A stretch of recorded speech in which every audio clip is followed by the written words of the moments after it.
copywritten production of the Recreation Centers of Sun City Incorporated and is intended for the sole purpose of informing our Recreation Center members.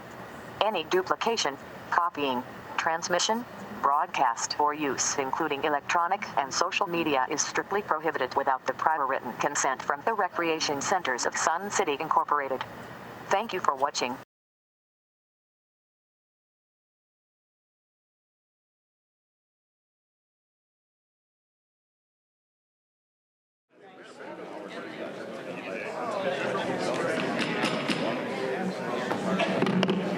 Ladies and gentlemen, if you could take your seats, please.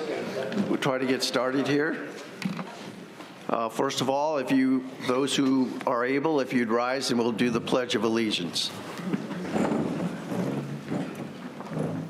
Pledge allegiance to the flag of the United States of America and to the republic for which it stands, one nation, under God, indivisible, with liberty and justice for all. Be seated. Well, welcome to the exchange. I'm Tom Foster, President of the 2024 Board of Directors. This meeting is audio and video recorded by the RCSC management and staff. Please be advised there is to be no recording of this meeting by any individuals. Please also take out your cell phones or electronic devices and check to make sure they're in silent mode. And we'll try to remind you, which I often forget, but to turn them back on when we're done today. One more reminder, we do not tolerate verbal or physical abuse towards any member, any guest, any visitor, any employee or staff member, and violators may be asked to leave the meeting. Now let me introduce you to the Board of Directors and our timekeeper and management personnel. Director Collins. Hello, everyone. Director Nedesine. Good morning, everyone. Director Fimmel. Good morning. Secretary Rickmeyer. Good morning, everyone. Treasurer Borski. Morning. Director Keiss. Good morning. Director Ruff. Good morning, y'all. Vice President McAdam. Good morning. Timekeeper will be Secretary Rickmeyer. On the management side here, we have the General Manager, Matthew D. Lazansky. Good morning. Support Finance Senior Leader is Kevin McCurdy. Good morning. Facilities Senior Leader is Mike Whiprud. Good morning. Non-golf Senior Leader is Mike Deermeyer. Good morning. Golf Senior Leader is Brian Duthu. Good morning. Assistant to the General Manager is Debbie Giles. And the Board Coordinator is Marsha Johnson. I believe I've caught everyone. Also want to recognize Alan Kleinhaus, Carla Young, Miguel Jackson, and Doreen Rafferty, who are our audio and visual engineers. And let's take a moment here to introduce the RCSC board candidates, if they're in the audience. Still have today and tomorrow to vote if you have not already voted. If you would stand, if you're here. Rick Gray, there he is. John Bursett, up here in the front. Anita Borski. Mike Egge. There he is, on the side. Chris Nedesine, and myself, Tom Foster. Hope you picked up the document on the back table there, which is a list of topics from previous exchange meetings, and we'll touch on the most recent ones to let you know where we stand. But before we get to that, a couple of announcements. Director Nedesine, you wish to make a brief announcement? Yes, thank you. They want to share something we just received that the Friends shared, but is also out on social media. I don't know how many of you would have seen it, but the Maricopa County Board of Supervisors will meet on Wednesday, December 11th at 9:30 a.m. The library lease is on the agenda.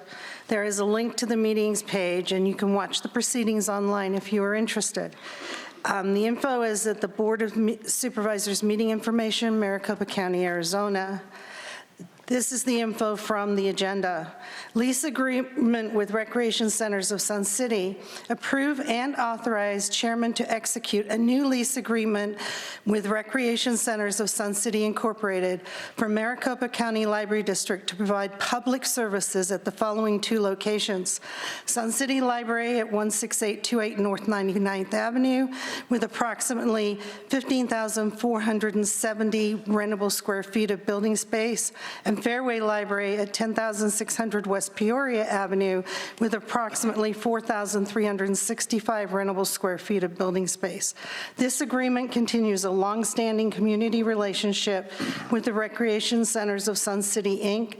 to provide library services to the residents of the Sun City area. The lease term commences on September 1st, 2024, and will expire on August 31st, 2029. That is directly from their site. We did get notification from Mr. Reeder, who is the manager, and he sees no indication at all from anybody that this is not going to pass very quickly, very easily at the board meeting. So I wanted to give everybody an update. People have been asking, so I wanted to share what was actually on their site and what they're taking up on Wednesday. So thank you, guys. Thank you, Director Nedesign. Obviously, that's been high on everyone's list here, so I'm glad to see that coming to a conclusion. The other announcement I just wanted to touch on very briefly was some confusion out there about the location of the foundation and the Welcome Center, and that Welcome Center is still where it is at the Bell Center for the time being. There's been no decisions here to move those folks anywhere at this point in time. There was some, I think, confusion amongst various parties as to what might be happening there, but at the moment, the Welcome Center stays right where it is. So hopefully that resolves any concerns about that for the time being. Okay.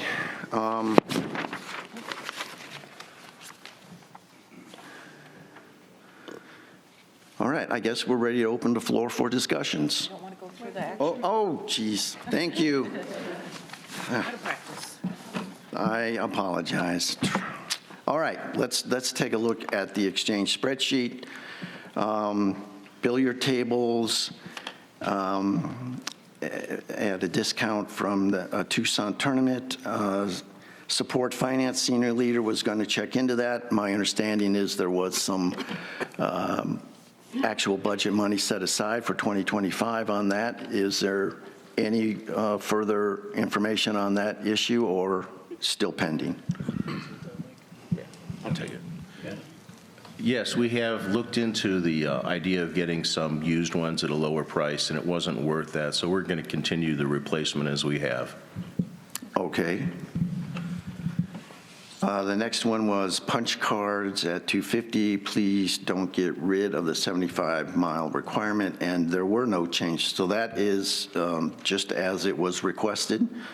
So no changes in either of those at this time. At Duffy Land, we did begin a process to make sure those bags were replaced, and waste bags were replaced and at a good point in time, so that you're not wondering what you're going to do if you didn't happen to bring a bag from Fry's with you when you brought your dog. My understanding is that part has been settled and is been taken care of. And then there was another issue about maintenance, and I believe the general manager has addressed that. Is that under control now too, Mr. Lizansky? Yes, the folks went down there and they took care of any issues that were there. There are some ongoing issues when you have dogs and vegetation, and we're addressing them as needed. Okay, thank you. There was a request about an individual, could they get 2 rec cards and have the second one stamped as a guest-only card? I believe that was a bylaws concern. Director Ruff, can you address that quickly? We would have to change the bylaws to do that, and it's something we could talk about next year. Okay. I believe that is all of the November issues. So I'll ask my colleagues, is it okay if we open the floor for discussion now? Okay. Go ahead. Whoever would like to be first, step up to the microphone. Good morning. My name is Terry Watts, number 156776. I'm here representing all the dedicated volunteers of the Visitor/Welcome Center. First, and I have a prepared statement. So first of all, we'd like to thank the Board of Directors for canceling a very misguided move of the center. The lack of understanding by management of the important work we do on a daily basis is troubling for all of us. Many volunteers, myself included, have been working there many years. I've been there 12 years, and I'm considered a newbie, okay? We're very dedicated to that place. The announcement of the move brought strong outcry from the entire community. We received so many messages of support, it was heartwarming. The services we provide are vital.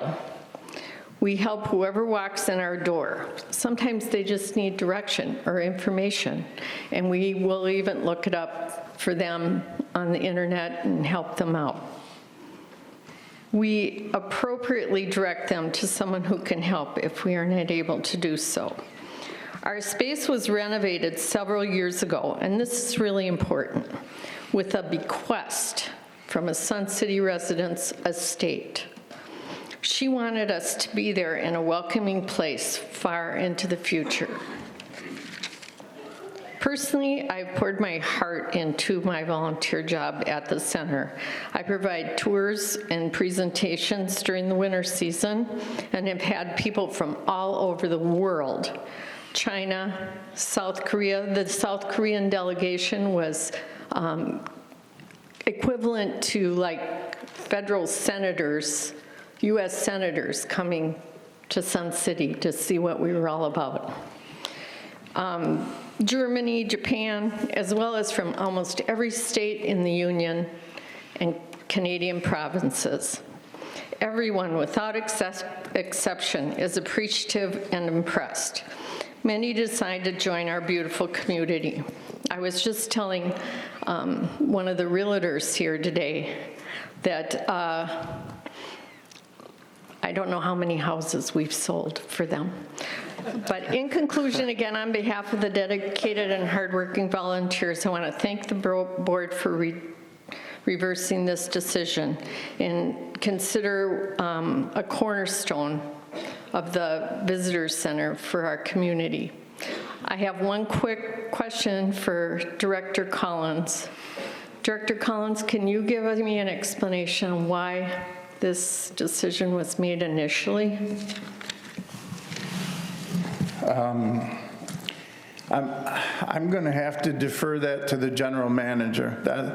He handles all the space in Sun City. The board doesn't allocate space. So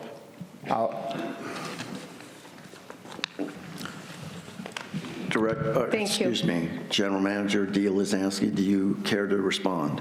Not at this time. All right. May I ask, do you get a kickback on those real estate sales? Because, you know, you ought to be getting something. Absolutely not. Oh, And you we should don't talk to refer those anyone guys. to any particular agent. However, we used to have a handout that we don't have any longer because management directed us to remove it. We used to have a handout that was at least local real estate agents and their numbers. Not that we recommended one person over another, but it was very helpful to be able to give this to people. because as we know, everything here is privately held, and it's really hard for us when we can't help them with at least some information about community resources like that. All right. So, thank you. You bet.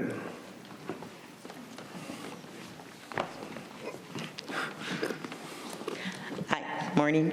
Jana Mapes, number 155586. I got a couple of things. As for the dog waste bags, I'm sorry, but if you're a dog owner, you automatically have these bags. Why is Sun City paying for them? Come on. If you've got a dog, you take it for a walk anywhere, you should carry a bag with you. That goes without saying. My daughter comes to visit, we've got several with us because she's got a couple of dogs. So why bother putting them in there? They're just going to come up missing, and you're just going to be spending money, more and more money, for what? That's silly. Now, I know that they have an issue with their property at Duffyland. I understand how hot it is during the summer. Why not put up a gazebo with water misters on it that they could turn on when they're there? It would automatically cool a general area down in nothing flat. They use it at stores, the strip malls, and everything else, and at homes. It works really well. It would cool it off and make it nicer for the animals and the people. And as for the visitor center, whoever considered moving it in the first place, big mistake. It sits in the middle of Sun City. It's real easy for sending people to the north end or to the south end. It's centrally located, and it should never have been brought up to move in the first place. Thank you. Hi, my name is Farrell Ford. My number is 126399. Ms. Nettesheim, is a contract signed right now? Until Wednesday. We have no contract. No, it's on their agenda for Wednesday. Okay, we have no contract. So- You for months have been telling us we have a contract. We have signed the contract. You've signed the contract. Any first-year law student would know until both parties sign, you have no contract. I'd also like to talk about this board. First of all, Mr. Collins, thank you for pulling back your proposal to move the PAC to Lakeview. We appreciate that. Since the beginning of the year, this board has talked about transparency, and I would tell you all it is talk. In most cases, not in every case. Mr. Foster, I'll use a prime example. In the meetings that you had about raising the money every year, our dues every year, a woman came up. I wasn't at the meeting because I can't attend most of them, but I do watch them. And a woman came up and asked, I want a yes or no answer. Are you going to pay attention to what the people, will we have any input on what we're saying here? And instead of answering yes or no, you pulled out a chart with circles and lines and went into this financial discussion, and you never answered her question. I don't consider that to be really transparent. Well, that's unfortunate. I thought I was answering that individual's She told you in the beginning she wanted a yes or no answer. And the answer would be yes. Well, it didn't appear that way, sir. Well, I'm sorry that she took it incorrectly or misinterpreted what my intention was, but I was attempting in my response to, unfortunately, it is a complex issue, and that chart was... Can I stop you only because I have 50 seconds left? Okay. I have one more issue to discuss. Mr. DeLuzansky, this isn't against you personally. I don't know you. But I will tell you the board needs to fire him. Arizona is an at-will state. Amen. That means anyone for any reason can be terminated without cause unless they have a contract. Mm-hmm. And if he does not have a contract, he needs to be replaced, if no more than for all of the turmoil that has been caused this year, by decisions that have been made by the general manager only to be reversed. We deserve more than that as members of this organization.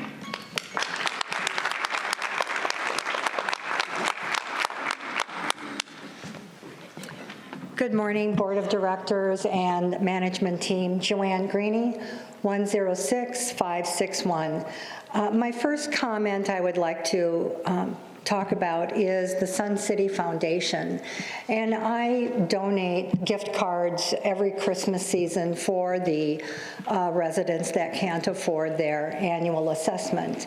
And now, since I have more education on that the foundation actually is here to serve the RCSC, I thought it was the opposite way. I want to make sure that my cards that I donate every holiday season for residents goes to the residents, and it does not go to the RCSC employees. Or does the RCSC get one and residents get two? I would like that confirmed. May I answer that? Go ahead. As president of the foundation, I can assure you that every card is delivered by a member of the foundation to those the foundation is serving, period. Every card is properly distributed by members of the foundation. Thank you. I wanted that to be just out and open in the air and confirmed.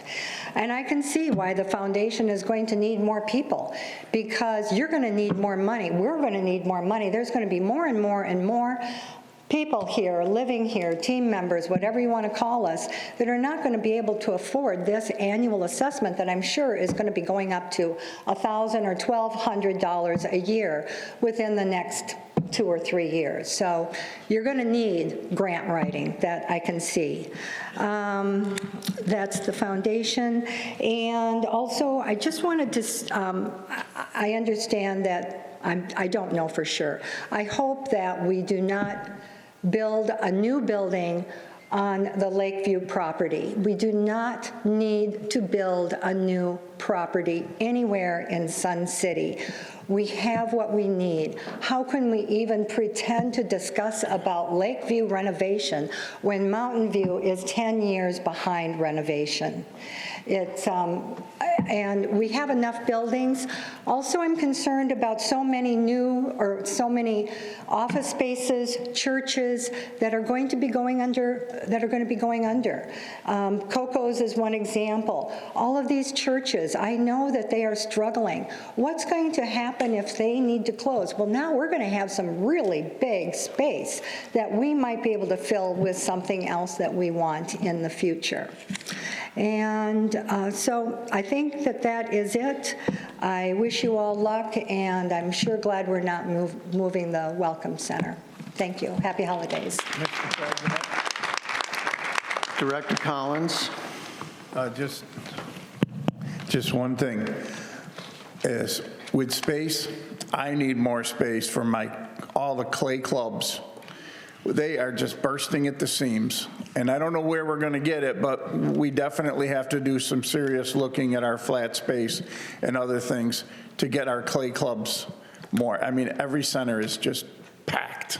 Well, I believe she didn't want to build new things. She was concerned about acquiring other properties that might become available. So certainly there's an opportunity, and we certainly were looking at that Thunderbird property for quite some time, but it just didn't work out. The owners and the RCSC could not reach an accommodation on the pricing, so that's wherever it is, but it's not something we're pursuing.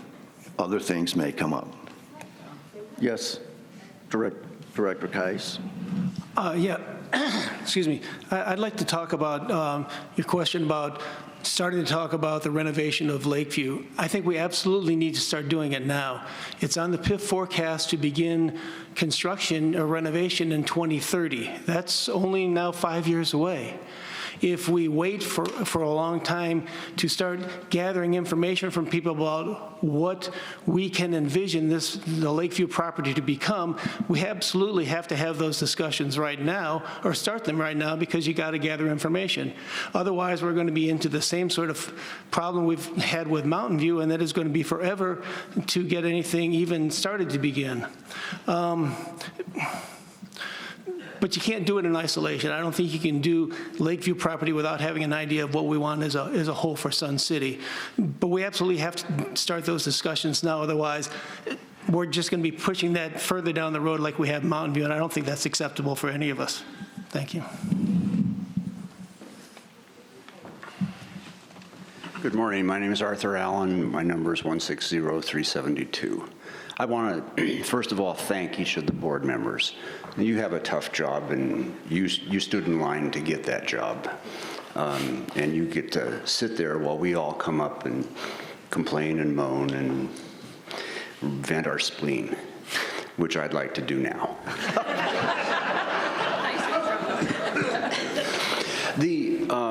I've observed a number of, we haven't been here that long. This is our third winter. But each time I've come to one of these meetings, there's been contention. There's been a decision that y'all have made that has ultimately been rescinded. The library contracts was the first meeting I attended because I really was incensed that you would even consider removing an amenity that many of us utilize on a daily, weekly, or monthly basis. And now it appears you have rescinded the decision to take over the lawn bowl courts at Lakeview. I applaud you for that. To remove an amenity, any club space, anything that the citizens and residents rely on, and becomes a selling point for new residents, all the things that this community provides. To think that you could remove one and for the benefit of another one just seems ludicrous. Now, the lady who was up here ahead of me said that we should not be building. I think that's totally wrong. I think we should acquire land within Sun City at how dear it is. We have a church that's up for sale. The board decided not to pursue that contract. Now, the rumor is that you bid $1.4 million for the church. Is that the price that was offered? What church? You didn't put an offer in on any property? Any church. Not a church. Not a church. A medical building? Yes. Okay, I'm mixing it up. And was the offer 1.4? Last offer? We can't talk about offers if you... Okay, I get that. Excuse me. So my recommendation is that when you try to herd these cats, every time you get a group moving one way, there's a group that skitters over here. You need a place of land. Thank you. You need a place of land that you can build on. And I don't know where you're going to find it, but there are vacancies around this community. And if you had the land, you could expand wherever you needed, put whatever you needed on it, and not violate you would not incense your friends and neighbors. Well, hopefully not, but there's always residential concerns, there's always traffic concerns, there's always parking concerns. So purchasing ground has to be well thought out, that it meets all of those criteria, and oftentimes they do not. So just because something comes up for sale doesn't necessarily mean that it fits. But then in the conversation amongst the selling party and the acquiring party of the board, perhaps there's no way for you to communicate to us those details of the negotiations. But if you were to lay out that criteria list you just off the top of your head gave me, that would be very helpful for us when we're sitting back here. We observe what you do. We don't observe what you do. We find out what you did. And if we knew what you were trying to do and the criteria that you were presenting the other party, it would make things much better for you guys. Just one comment. Many people have told us about vacant property, and we should look at it. Keep in mind that a lot of vacant property here, the owner really doesn't want to sell it. It's a tax write-off. So they would prefer to have it sit there and do nothing than sell the property. So keep that in mind. We can't control some of those things. I understand. I understand it's a negotiation between two independent parties. And everybody has their own motivation for entering into the contract. Thank you very much. No, thank you. Evelyn Larson, 160992, and I'm here to talk about the resurfacing of the pickleball courts at Mountain View because they are in badly need of repair. And I know a picture's worth 1,000 words, so I have some pictures for you because I don't see you guys out there playing pickleball. If I, am I on? Go ahead, Director Ruff. I discussed this with our president, and we had gotten the quote from the company to do it, and the GM agreed to put it into the budget for 2005 because the price was really good. So I'm anticipating that'll happen in the beginning of spring. They can't do it now because of temperatures. Okay. So we're getting it on the schedule, and you don't need to show us any more pictures. Thank you. Okay, so it is in fact on the budget, and it will be done. Is that? I promise it will get done. Right there. Under consideration. I'm just thinking back to history, and we have made agreements or had an understanding, and then it got changed up. So what I'm wondering about is what kind of reinsurance, because on the sheet it says consideration, and you're sounding like it's really going to happen. Is it, I mean, what is that reassurance? I can reassure you. We can't hear your mic, though. I'm waiting. There we go.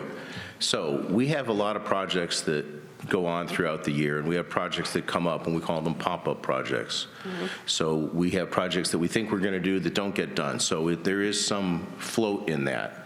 So we've already discussed it at the request of the board. We're going to take care of that as a pop-up project as soon as the temperature allows. Okay. Thank you very much. You're welcome.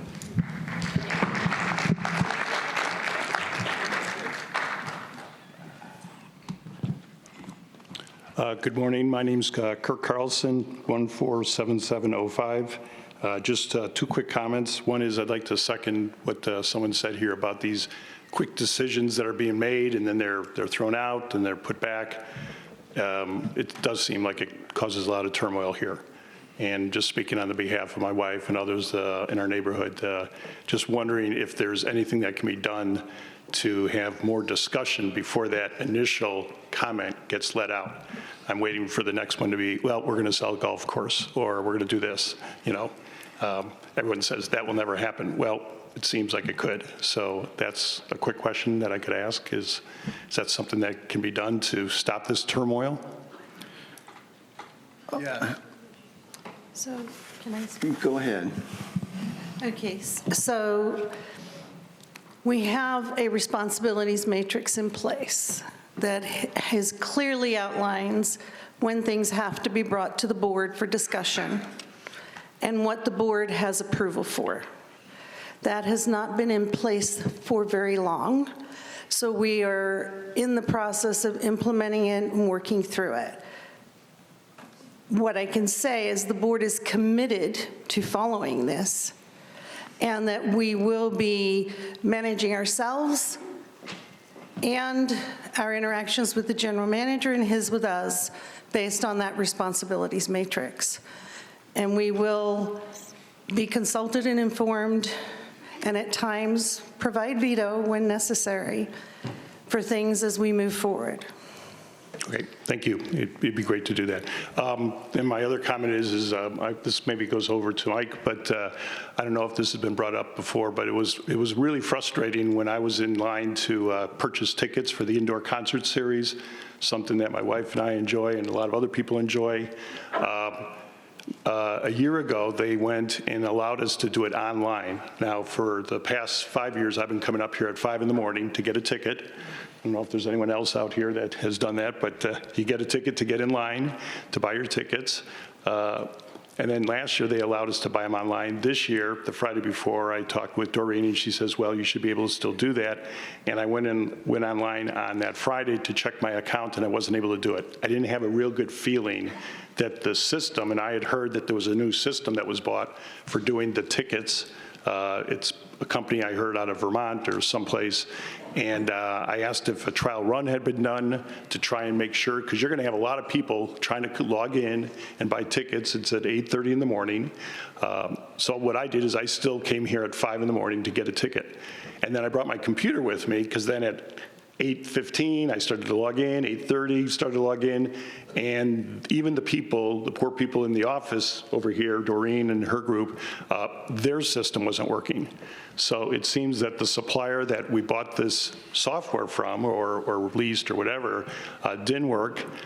From about 8:30 to 10:30, it didn't work. I stayed in line, and then I ended up going into the office here to buy tickets. So don't know if this has come up, but it was really frustrating. And what I saw was, like, at about 9 o'clock, all these people that were trying to do it from home, they all rushed in here trying to say, how do we get tickets? But even the people in the office weren't able to do it. So there was a major snafu here. I don't know if that's been addressed or not, but I wanted to make it aware. And then one other thing was that I was also surprised that I guess there's no limit on the number of tickets people can buy, because somebody I saw said, I'm buying for a lot of people. I was talking to them, and they're buying like 50, 60 tickets. And these poor people in the office, they're having to print this out. And, like, one person might take up 20 minutes of time to do that. I just went in there to buy 2 tickets for 2 concerts, and that was it. So I don't know if Mike, if you can make any comments on that, but it was really kind of frustrating, as you probably know. I know he was working on this. I could talk about it if you want to hear.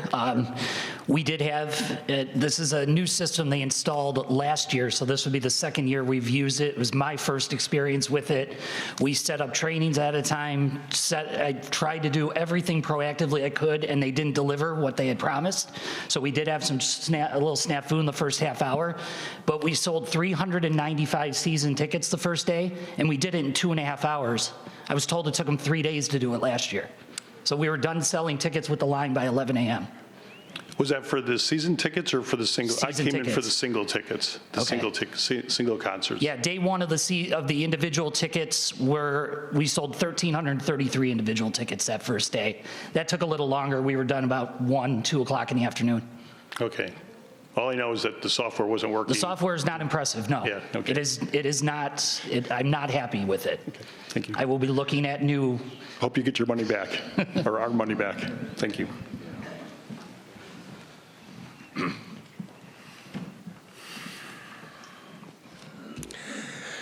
John Fast, member 153253.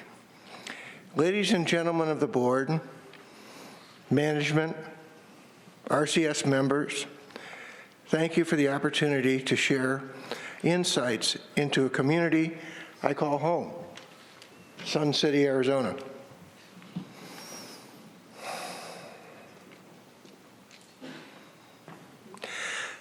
Go slow to go fast. We believe there is no community issue that cannot be solved if we work together.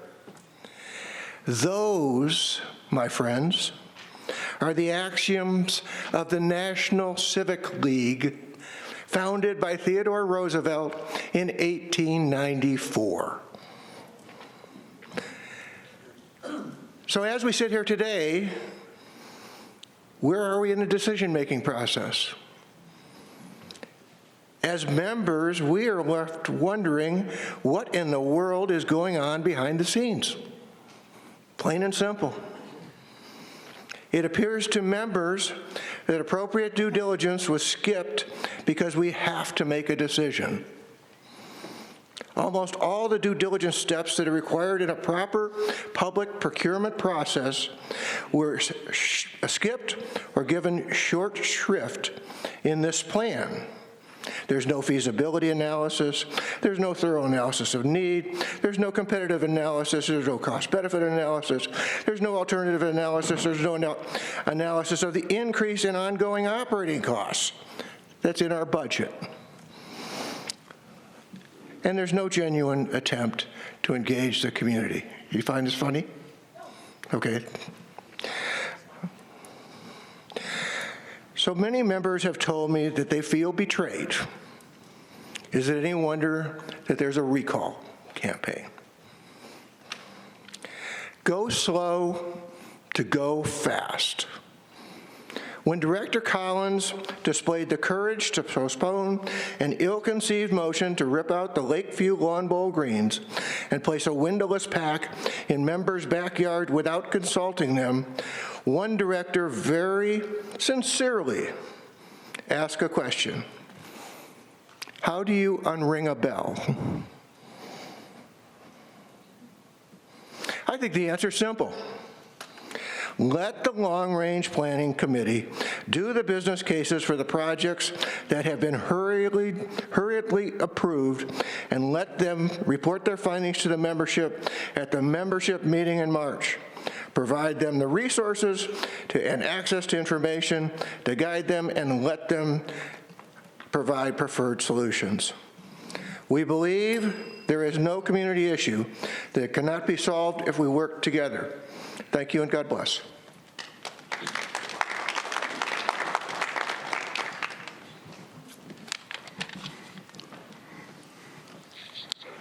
Gary Ozier, 109-025. Thank you for the opportunity to share my research and observations regarding a database strategic plan we desperately need now in Sun City. As you may recall, I helped author the utilization study and discovered, much to the surprise of many, that many of the existing Sun City facilities are underutilized even during the October to March period. As you know, when Del Webb started Sun City over 60 years ago, he had a professionally developed master plan and guiding vision. I learned this morning that it didn't come out quite exactly like he wanted it to or planned. But that's the beauty of a master plan. It can be amended. Today we need to consider redeveloping Sun City to keep it relevant, and desperately need a master plan to guide our community decision makers. So what is a master plan?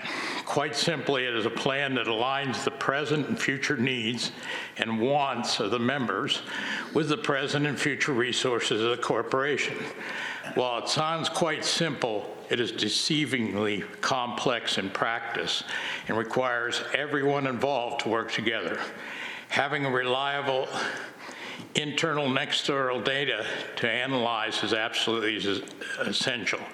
As a result of the SAC, the ASU survey, and numerous town halls, and the work of the Long Range Planning Committee, we already have a large amount of data needed, so this is not a massive undertaking. Having an experienced consultant to pull it all together is essential. I found that many times when I was working, both for the Forest Service and the City of Rifle, that that consultant is, you can't measure the value of that. In preparation for today, I had an extensive conversation with the new GM at Sun City West, and they are right now in the process of making a master plan for their future. The reason I talked to him, because I was hopeful that I would find out some new way to speak with you all that would convince you that this was a good way to go.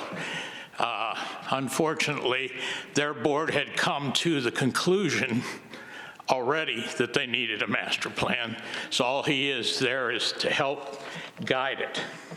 He gave me the name of a consultant he had used when he was in Wickenburg, and I have talked with many others about the process. Like John, I believe this is the best handled by the LRP committee or a subcommittee thereof.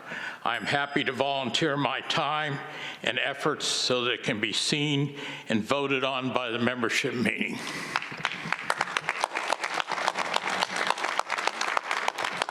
Director Kais.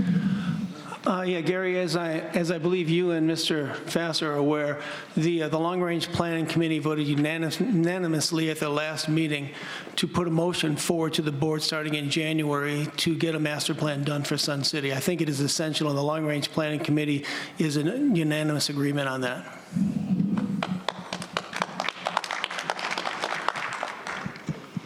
Claudia Wilson, 145604. I am not an engineer or an architect, and I do not claim to be an expert in either of these fields. I am a scientist, however, and I work with facts developed by experts based on proven data. Concerning the new PAC, let's review how we got here. Early this year, the board decided that they preferred Lakeview for the new PAC, exact site undetermined. Management tasked Triarch with analyzing all RCSC properties in order to make a recommendation for the PAC location. The board provided Triarch with a list of elements to consider.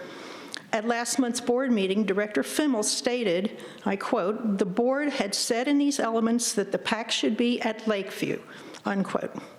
Triarch completed their work and recommended Lakeview. Surprise!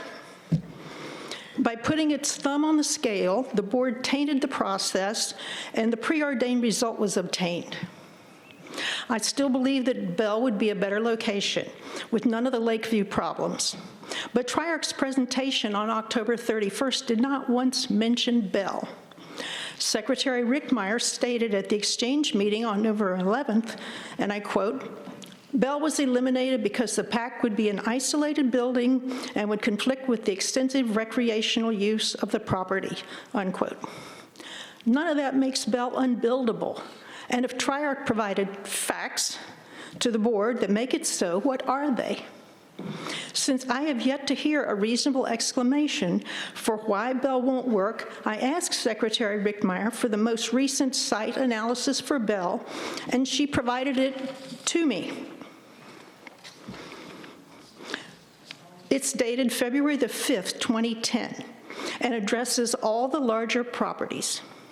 It's severely outdated, but its only stated concern with the Bell property dealt with Maricopa County's water retention basin requirements, and we don't know what those requirements are now in 2024 and beyond. We need a new site analysis before Bell is eliminated. I hope the 2025 board will conduct sufficient due diligence and use facts to support their decision. Any comments? Mr. President? Director Fimmel.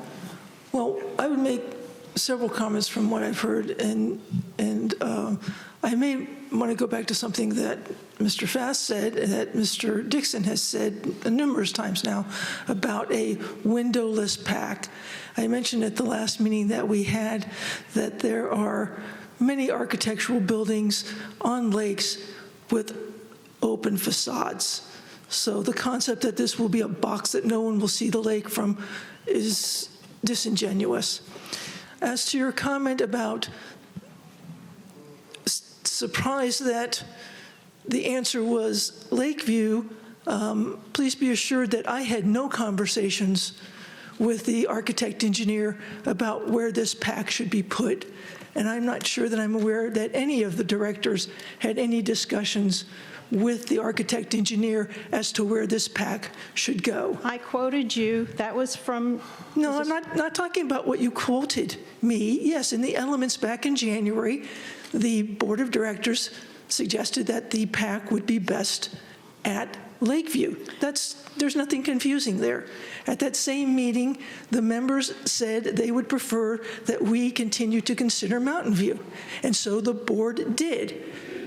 The members and the board left it up to the architect engineer to make a recommendation, which they did. And I'm telling you that that recommendation from me was not discussed with the architect engineer. And I do not know of any other director, they'll have to speak for themselves, who had any conversations with the architect engineer as to where this PAC would be best placed. And I would also add, in their work as the architect engineers, they looked at every single one of our facilities and gave them consideration. And they spoke about it during their presentation at the planning session.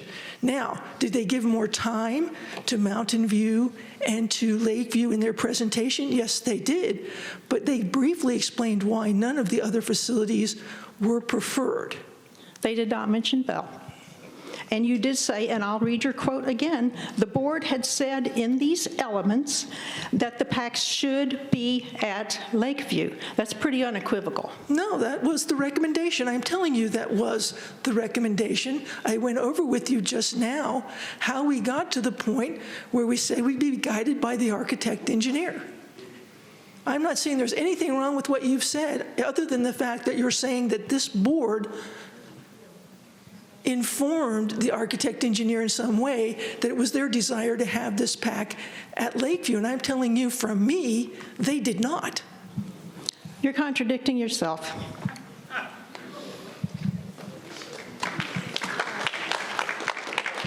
Ms. Wilson, you're not listening. Okay, thank you. Let's calm down. We're done with that. Go ahead, next. Mary Dahlman Shopper, 128442. Good morning. Yeah, I've got 3 issues. The craft sale, Sun City craft sale after Thanksgiving is always wonderful, always terrific. What we need to do is please do not take the handicap parking and put food trucks in it. For those of us who need that parking, for us to have plates, handicap plates, for us to have, what does it mean to have a handicap tag other than you live in Arizona?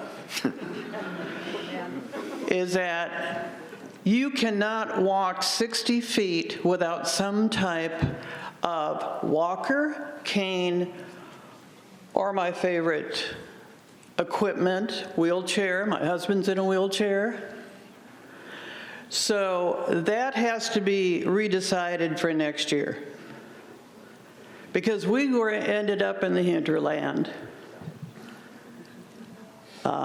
Anyway, so much about handicap parking. So whoever helped arrange that, that was wrong.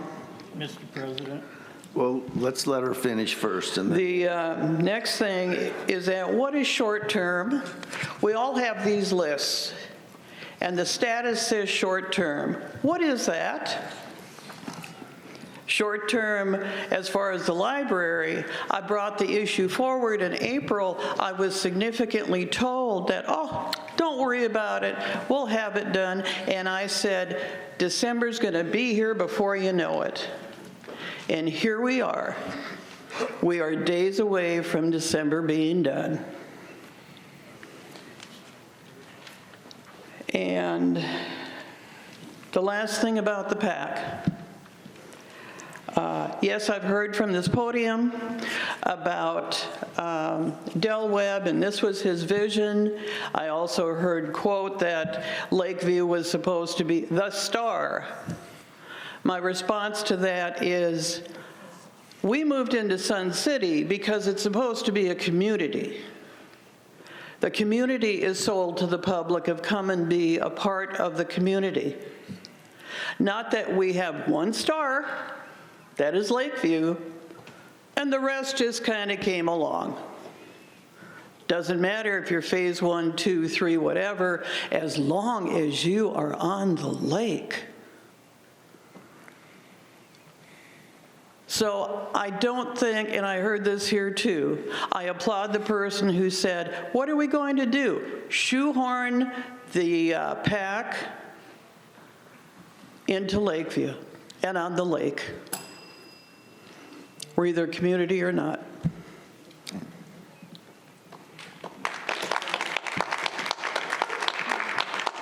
Are you finished? Or? Yeah. Okay.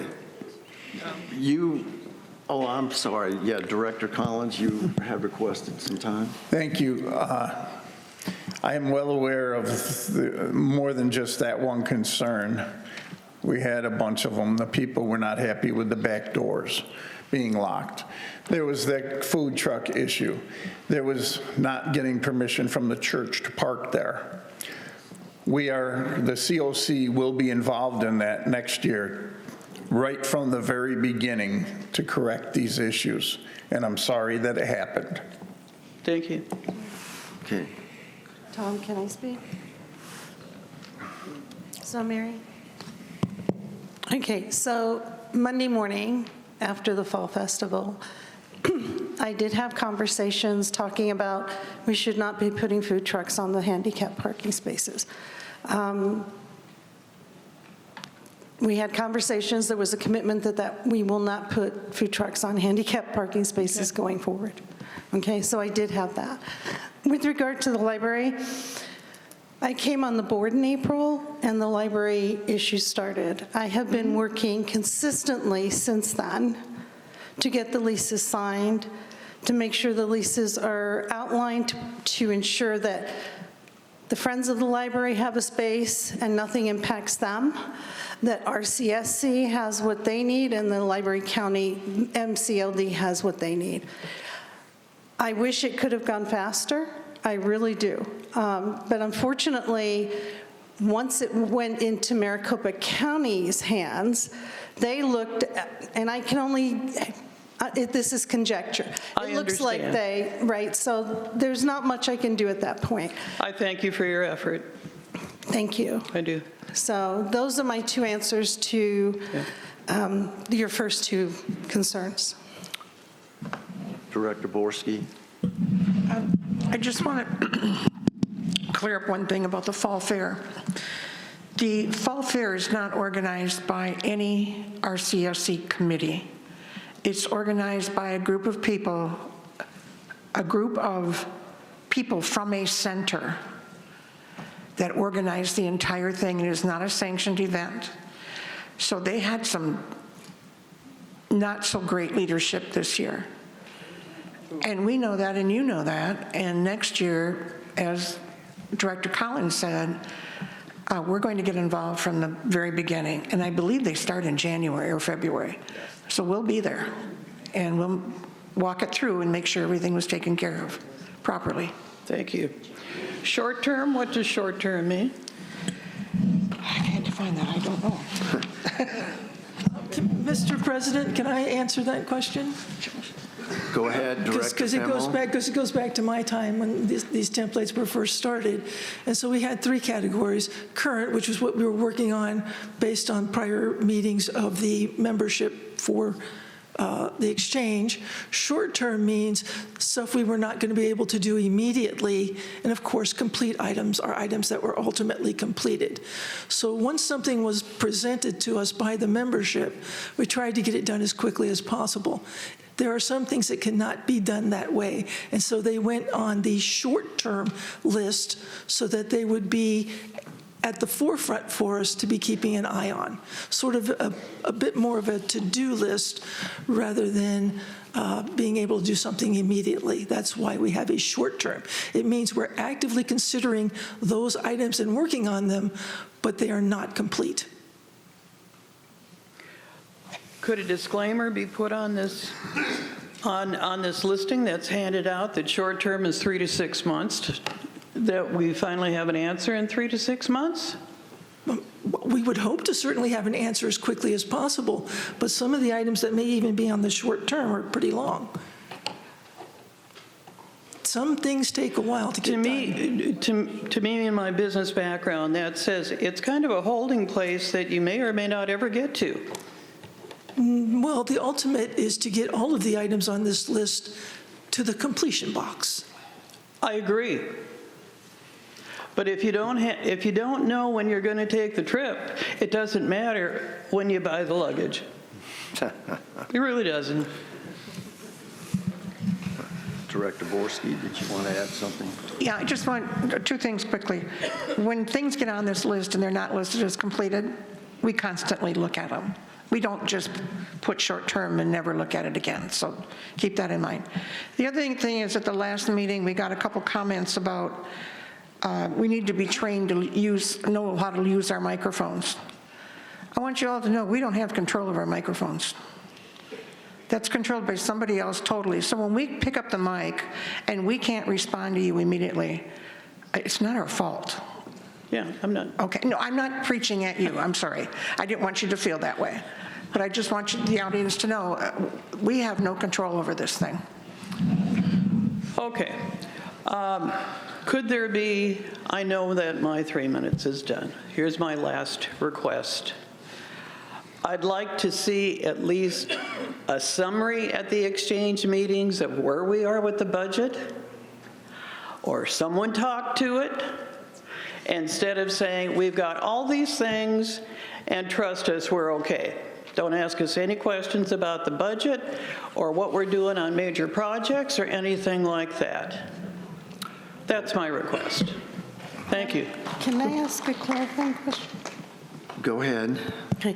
Mary, when you say address the budget, I want to make sure I understand what you're asking for. Are you just saying that we're within budget? Are you saying you want us to actually put something up that allows you to see? Because we have that in the board meeting. I'm just wanting to understand what you're asking for. There is, and I don't mean to butt in there, but the Treasurer Borski does make a treasurer's report at every board meeting, which would be a very convenient time to ask any questions about the budget.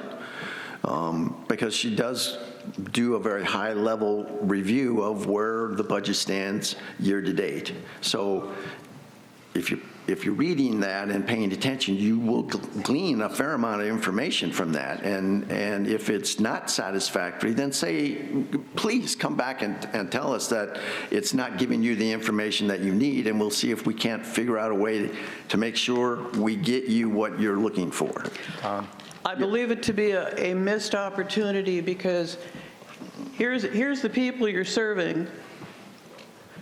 Of the 38,000 members that are here in Sun City. And to request, whether they know it or not, to request that the only way you're going to get continual updates on the budget is by coming to a board meeting, I think we're missing the issue. We're talking about big projects that are going in millions and millions of dollars. When is our monthly expenses being covered? Are we actually being asked too much to pay in annual fees? Because we're not getting any of that unless we come to a board meeting. And we've got up to 38,000 people that are not getting any information on this. So if I could just respond to that, Mary. We used to have 2 business board meetings every month, and there was several years ago the decision was made to only have 1 business board meeting in order to allow for an exchange meeting like this, which meant that you could come and speak. It used to be that after the 2 board meetings there was the 3-minute possibility for people to come to the microphone. There were no minutes taken, there was no action taken. It was just a chance for members to speak and for the board to listen, and nothing happened. So instead we have 1 business board meeting a month and 1 exchange meeting. This exchange meeting is an opportunity for you to hear from us on non-business items and for us to hear from you on non-business items. Every month there are full financials that are provided. They're printed out. I believe that they're on our website actually, and you have lots of opportunity to find out what you want to know. It's just that the exchange meeting happens not to be the place to do that. So there are other meetings that take place regularly every month, and that information is available. You can find it easily, and if you'd like to speak with me afterwards, I'll show you where you can find it. It's not serving the community.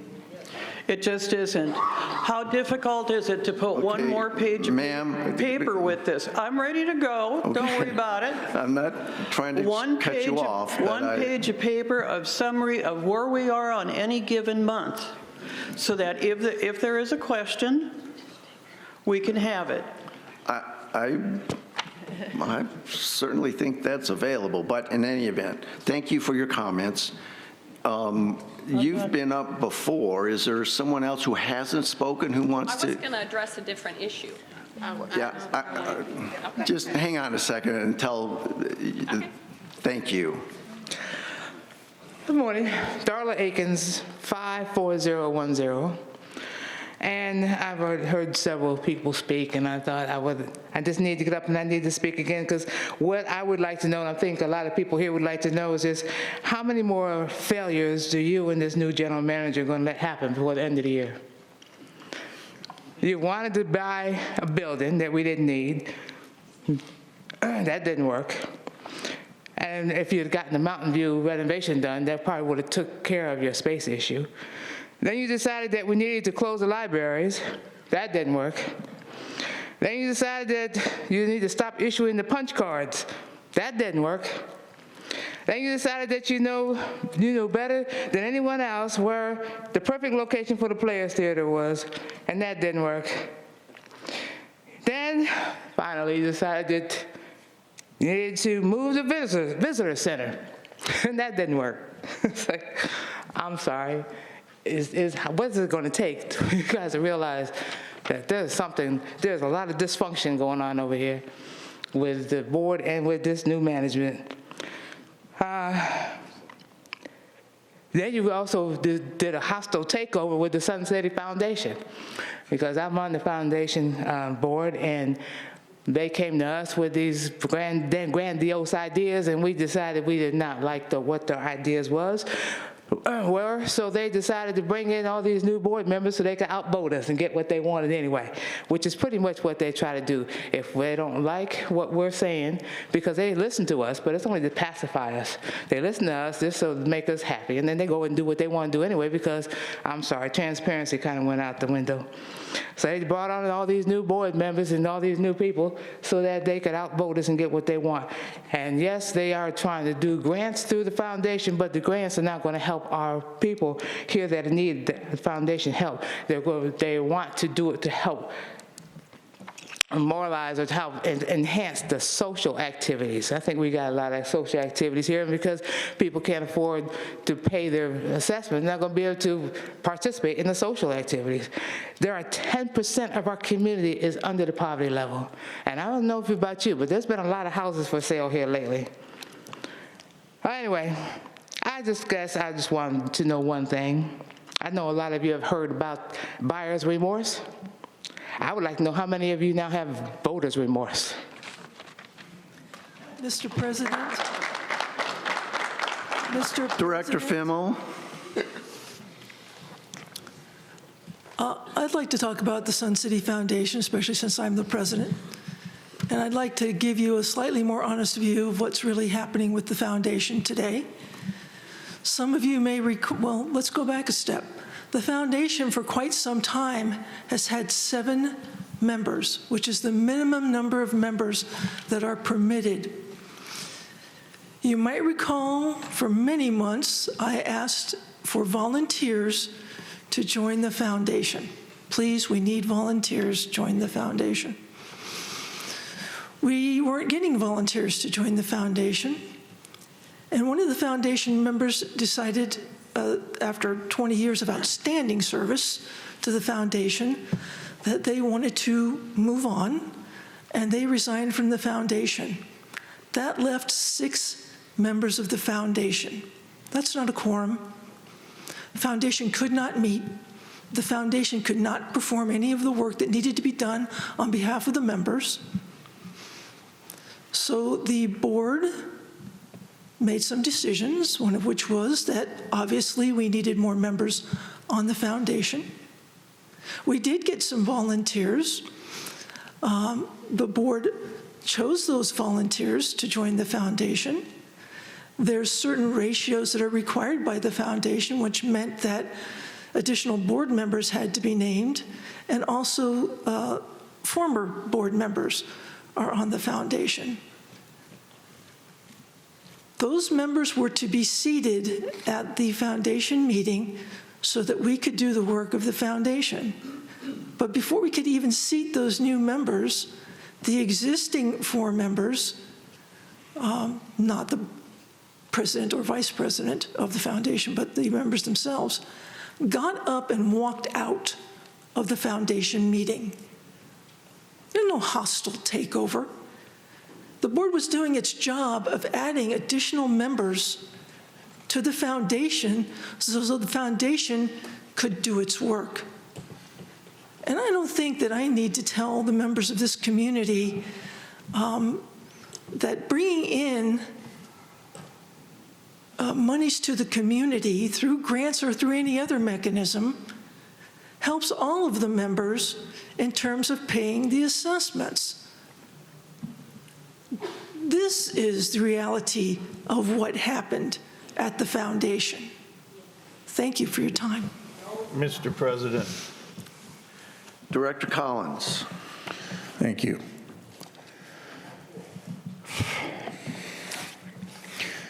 I got to put this right way.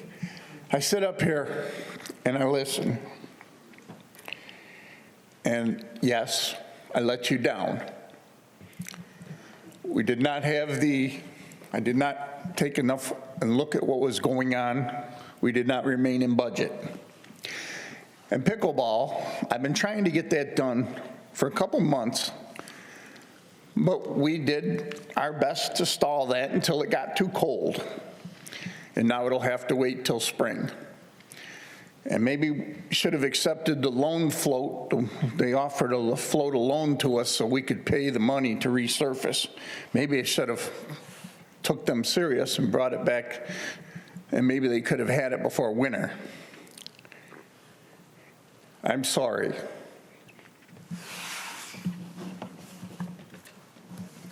Okay, thank you.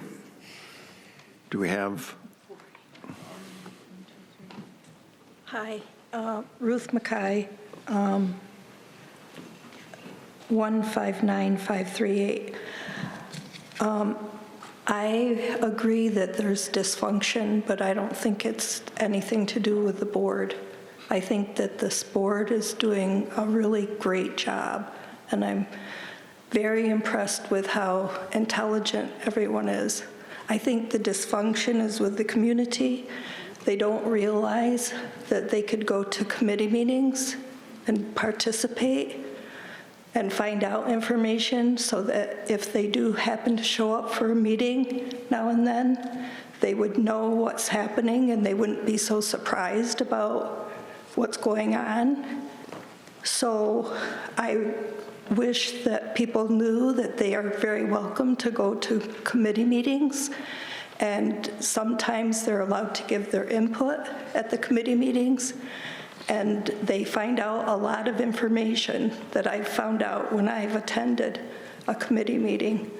So I think that's where the dysfunction is, unfortunately, with the community who don't show up unless something that is going wrong with what they like is happening, and then they come in droves and cause all kinds of dysfunction happening here. And the reason why I really wanted to get up is because I think that Mountain View project should not be on the completed status, and I can't stop shaking for some reason, but I think it should be on the current status, and I think that every meeting that we attend, we should get an update on what's happening for Mountain View, because it's been on the budget and the long-range planning for years, and nothing is happening because we keep getting interrupted by everyone else. Thank you. Thank you. I don't often agree with Mr. Fast, but one of the things he used to do when he was on the board and someone got up and complimented the board was he would give them extra time to keep complimenting the board. So if you want 3 more minutes, I'll figure out a way to do that. Thank you.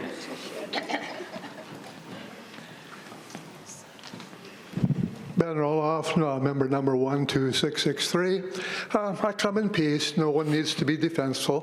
I don't know if I would compliment you so much, but I'm certainly not going to put you on a defensive. I'm going to come to share a little bit of history, and I'd like to frame my remarks today probably in the ways of Charles Dickens and Christmas, his Christmas Carol, in terms of Performing Arts Center future. That's going to be a very short presentation because none of us can talk about that just yet. But in present, and that's a little bit short, but our performing arts present actually kind of started with the Players with their latest play, where we had a couple of rogue nuns who were surreptitiously making wine to keep the convent going. It was hilarious. They put, just think about this, we're only sitting the seats for 300 down at Mountain View currently, but we do that night after night after night. It's the only one of our performing arts that we need to do this multiple times, to handle the people. And it's probably one of the reasons why we've been talking about a performing arts center of 300, going forward if we build one someday. Performing arts past, interesting. Started at Oakmont, 1961. The very first performing arts was done by the very first performing arts group, which was the Sun City Players. And they put on a minstrel show with half the cast in blackface. Probably wouldn't be politically correct today, but they've done a lot of different kinds of genre of theater for us in the last 63 years. They were joined by dance groups, performing groups, singing groups, and by the time they built Bell, our rec center there, and talked about the Performing Arts Center being there as part of that Bell complex when it was built, there were already 15 different performing arts groups in Sun City. That's a little bit less, I think, today, but they all need a venue at some point in time if we're going to continue to have performing arts groups. They have to be. After one performance or 1 year down at that minstrel show. By the way, the proceeds of that went to a very generous cause. They sold it out 2 nights, they took the profits, and they gave the doctor an oxygen bottle so he'd have one for if there's a heart attack. There was no fire department out here. And the one volunteer fireman, he got a bottle of oxygen also, until he could get someone down to the Glendale Hospital. The next play was put on down at Fairway, which was then called Town Hall. It had triple the size of attendance, but they could seat 3 times as many people, but it had some dressing rooms, but it was still inadequate. So they kept talking about, we need a better facility. And that was going to be scheduled down at Mountain View. Instead, we got the Sun Bowl built first, and that was actually tried. If you can imagine trying to do a musical on the stage of the Sun Bowl. They chose an old play called Green Grow the Lilacs, which changes its name to something you would probably recognize better as Oklahoma. And they performed Oklahoma down on the stage of the Sun Bowl. The next attempt was down at Mountain View. They tried to do plays here. Didn't work, moved back to Mountain View, and have been there ever since. There was going to be a theater at Bell. That was the original plan. It was going to be a whopper, 1,800 seats. 1,800, 6 times the size of the current theater. That got scuttled. And by the way, if you're wondering about where the location was going to be, it was not in the southeast parking lot. It was in the northeast parking lot. And it wasn't even the parking lot. It was the property adjacent to where Bell is now. It's at the property that has on the corner of 99th and Bell, the PCN Bank and the United Parcel, and the other anchor is the donut shop Ben, up there. Kind of wrap it up. Yep, here. I can. What happened was they didn't build it there because by adding the library, the bowling alley, extending the metal shop and things, they were already $5 million over budget at Bell. And they decided to continue on down at Mountain View. So That's the past. That's your history Christmas present to you. You know a little bit more maybe about the history of performing arts in Sun City than you did before. And with that, I wish you happy holidays, Merry Christmas, and thank you for your service.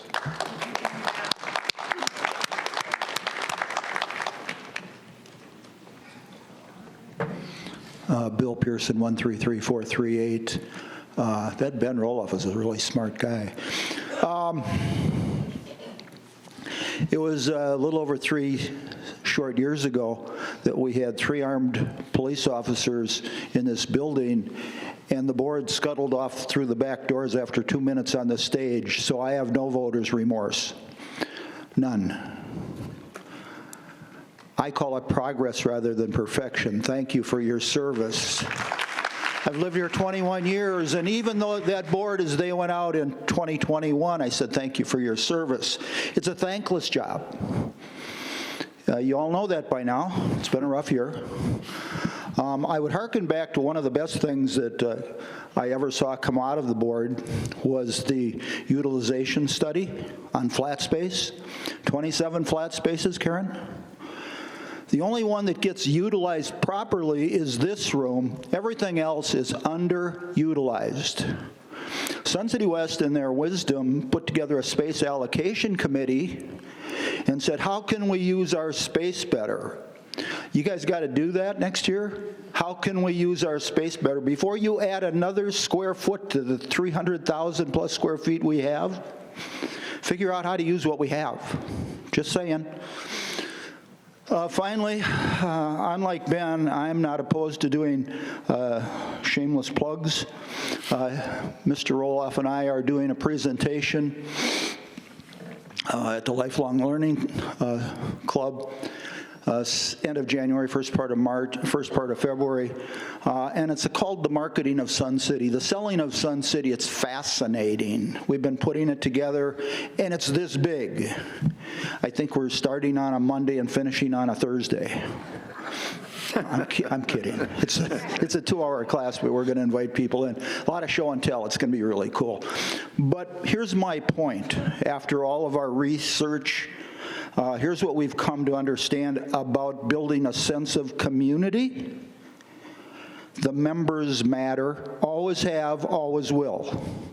So when somebody shows up here angry at you, don't get angry back. Listen to what they say. Because when you get angry back, then it turns personal. And like, you know, the old saying, it's just business. It's just business. What you do, what we do out on this side of the dais, same thing. We're concerned about our future.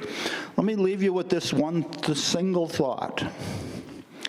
The Lakeview renovation could be the single biggest action ever undertaken by a board in our history. It will set the path for this community for the next 50 years. That's Generation X, that's Generation Y, and whatever the hell comes after that, I don't know, but they're in line too. So don't be quick, be good. Don't be exclusive, be inclusive. Do it right, and we will have one hell of a future. Thank you. Thank you, Bill.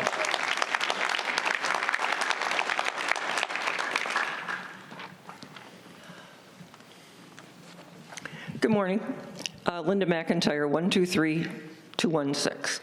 It's hard to follow Bill Pearson, but I'll try. I just want to quickly touch on 3 things.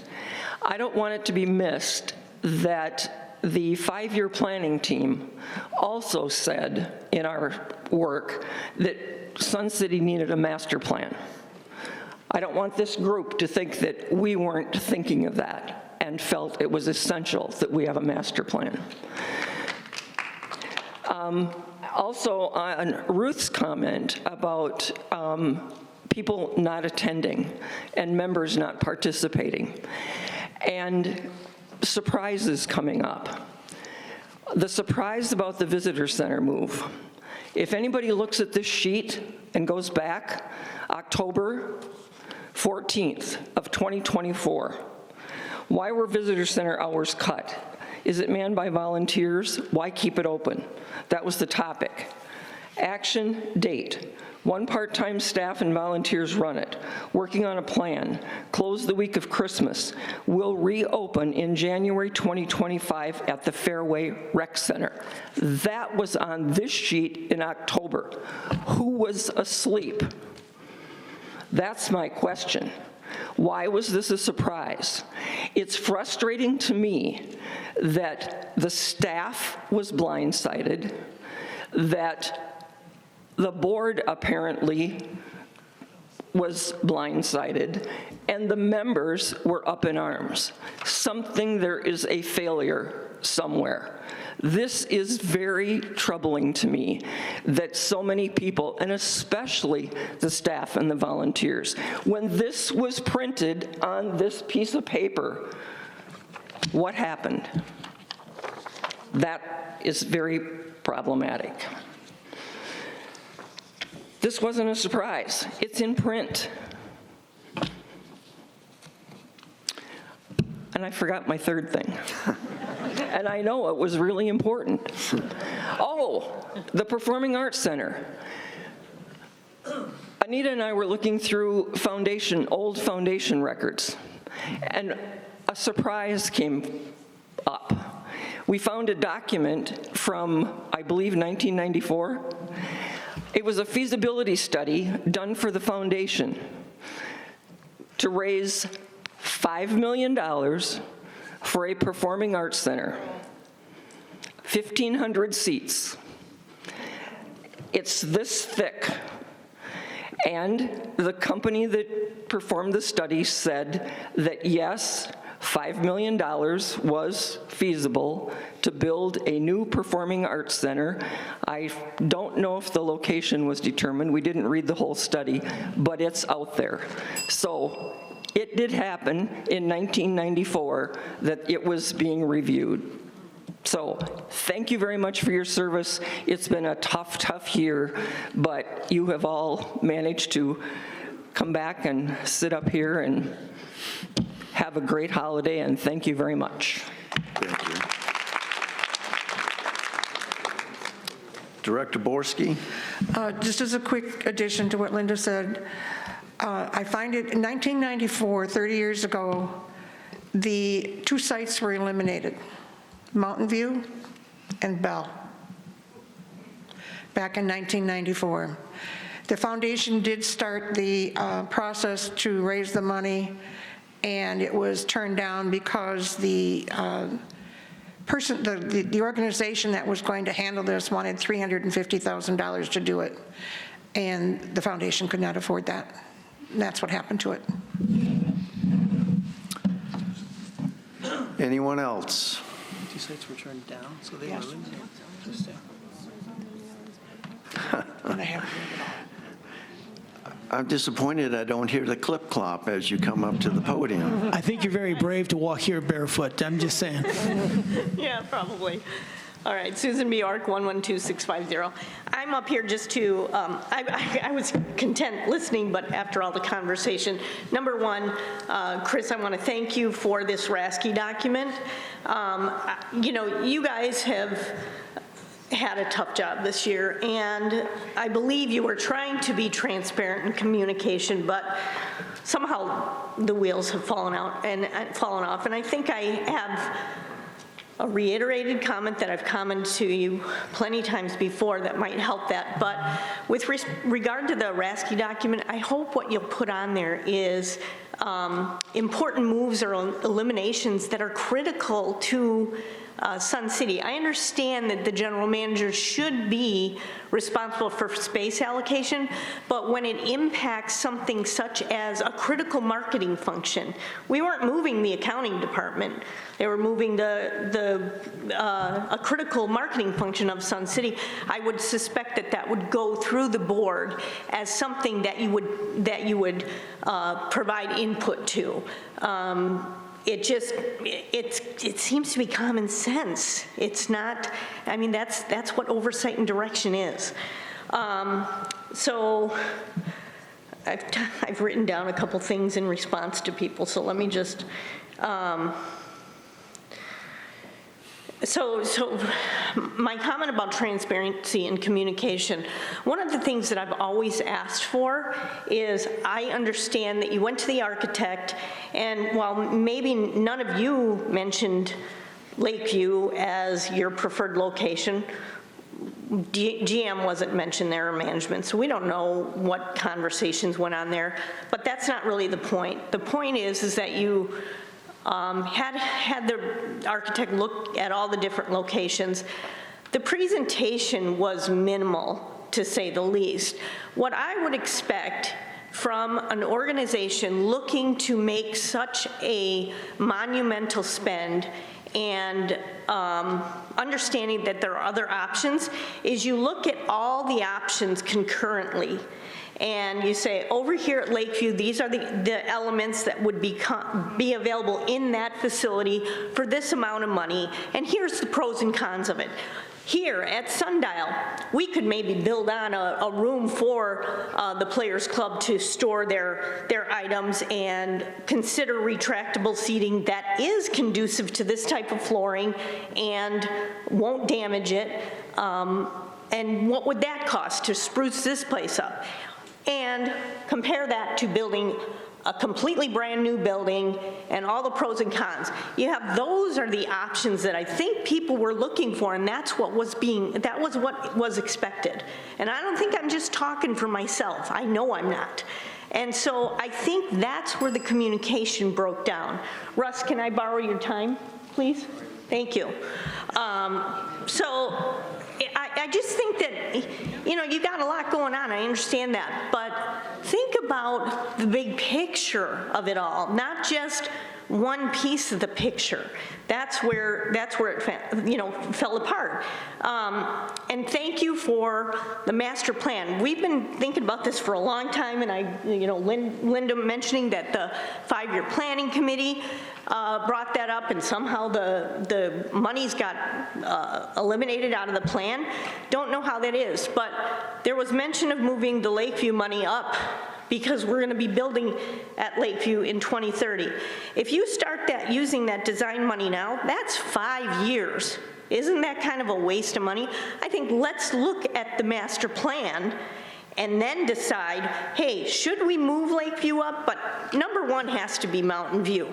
Bottom line, that should have been done long ago.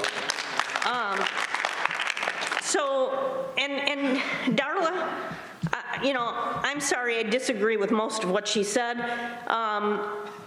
The idea of pursuing grants is imperative. Many communities do it. As you heard from Linda, there was somebody that did a presentation on a grant for $5 million to do a PAC or whatever it was, and that does impact what we have to pay. So that is, and then Ruth's comment about people not being engaged. Well, I agree with that, and we are a self-governed community. We should pay attention. I don't think that there isn't any responsibility on the board's part for what has gone on this year. That's the only thing I'd like to say. And then the biggest thing that wanted I started thinking about I need to come up is, Matthew, on the way in, I heard you say, let's see what kind of fun we can have here today. That is not the attitude towards the owners of this community. And I understand you're under pressure and there are things going on, but it's not appropriate. So, thank you.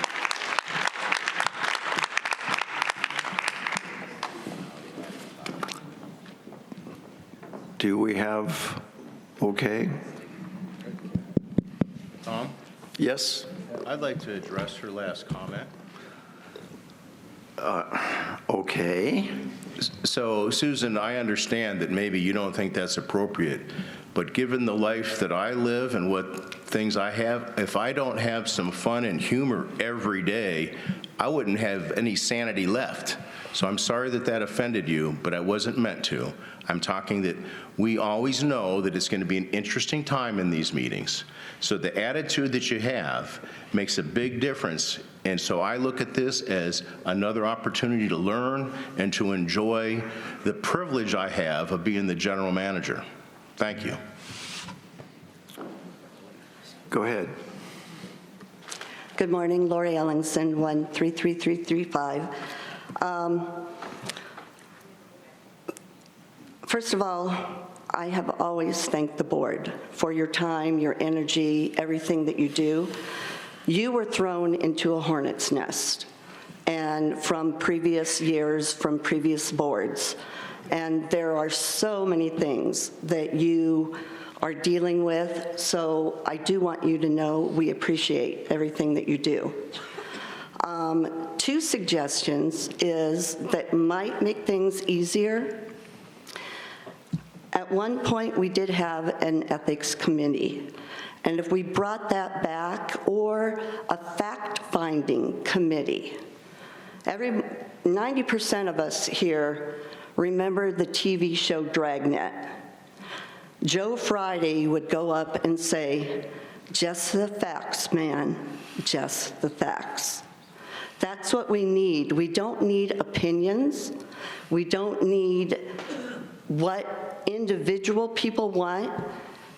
They're welcome to come up here, and they're welcome to make a statement and be involved, but instead of complaining, they need to give facts. One good fact that a lot of people don't realize, the SAC committee did a great job of finding out, is lawn bowling a dying sport? Is live theater also dying?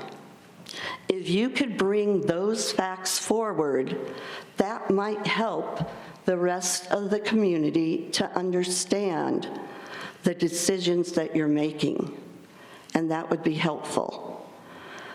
To the management staff,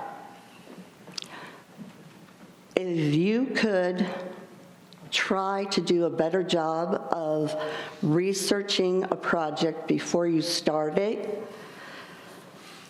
I am a member of a rec center down in Oro Valley in Tucson. They have over 100 pieces of exercise equipment. They switched that out in a matter of 2 days. We are going on 7 weeks to switch out the equipment at Oakmont. And that project still has not been completed. So if you could do a better job of figuring out who your leaders are and hold them accountable, that would be wonderful. Thank you. Thank you.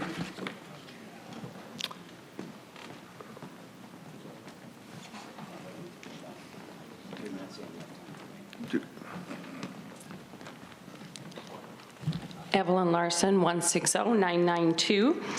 And I wanted to just speak to a couple of things. One is I love the space allocation committee idea, and oh dear God, do we need a master plan. Every year we get 3 new board members, and it seems like every year we kind of start things over again. So it is very difficult, and of course we're all old and we all want stuff before we're dead. So, you know, we need a vision longer term that builds and actually thinks a little bit beyond ourselves. Now, we all have the things we love to do. These things are important to us, and so we want to fight for those things. But and as decisions are made, we can't have sacred cows. We can't make emotional decisions. For a lot of times, you know, I heard we're going to use data and trends. What are people doing that are 50 years old or 45? What's the trend? What's the popularity? And I think we need to use data and get rid of this emotional piece and just use the facts, like the previous person spoke to, and some others. Use the data. At one point, I belonged to an outdoor club. We were told, your facility, your usage is available from 6 a.m. until 9 p.m. I don't have any problem with that. Things should be used to their fullest extent. But if you hold one club to it, you really have to hold all clubs to it. And there are lots of times I walk by different facilities, and there is no one there because everybody likes Monday, Wednesday, Friday at 9 a.m., okay? And if there's lots of space, we can use it whenever we want, Monday, Wednesday, Friday at 9 a.m., and it's all good. But that's no reason to hold a sacred space. We do not have unlimited resources, whether it's money or it's land. We have to use everything. So there are lights out on tennis courts, lawn bowling courts, pickleball courts. How about that archery club? They've got a lot of usage. What's their usage? I'd really like to see some utilization numbers for how much you're using. What percentage are you using of that time? Additionally, membership numbers are irrelevant because, you know, Sun City Club memberships are very inexpensive. So you just recruit your wife or your next door neighbor. So you got all of these numbers, but it's utilization that we need.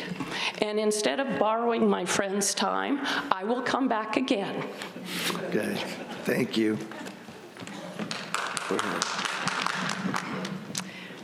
So Claudia, if you could just bear with me for a minute, I'd like to respond right here. Oh. I'd like to just respond to that. I think a lot of you don't see a lot of the work that we do that's not obvious to the public. So just right here, I have, you talk about data. This is the utilization study for monitored activities from January until November of this year. I have another one that's just like this of the utilization for club-reported activities, so clubs that don't have to go through a monitor. I pore over this stuff every single opportunity that I have to do that. And so I'm just I don't want to start an argument about this, but for a lot of people who think that we're just making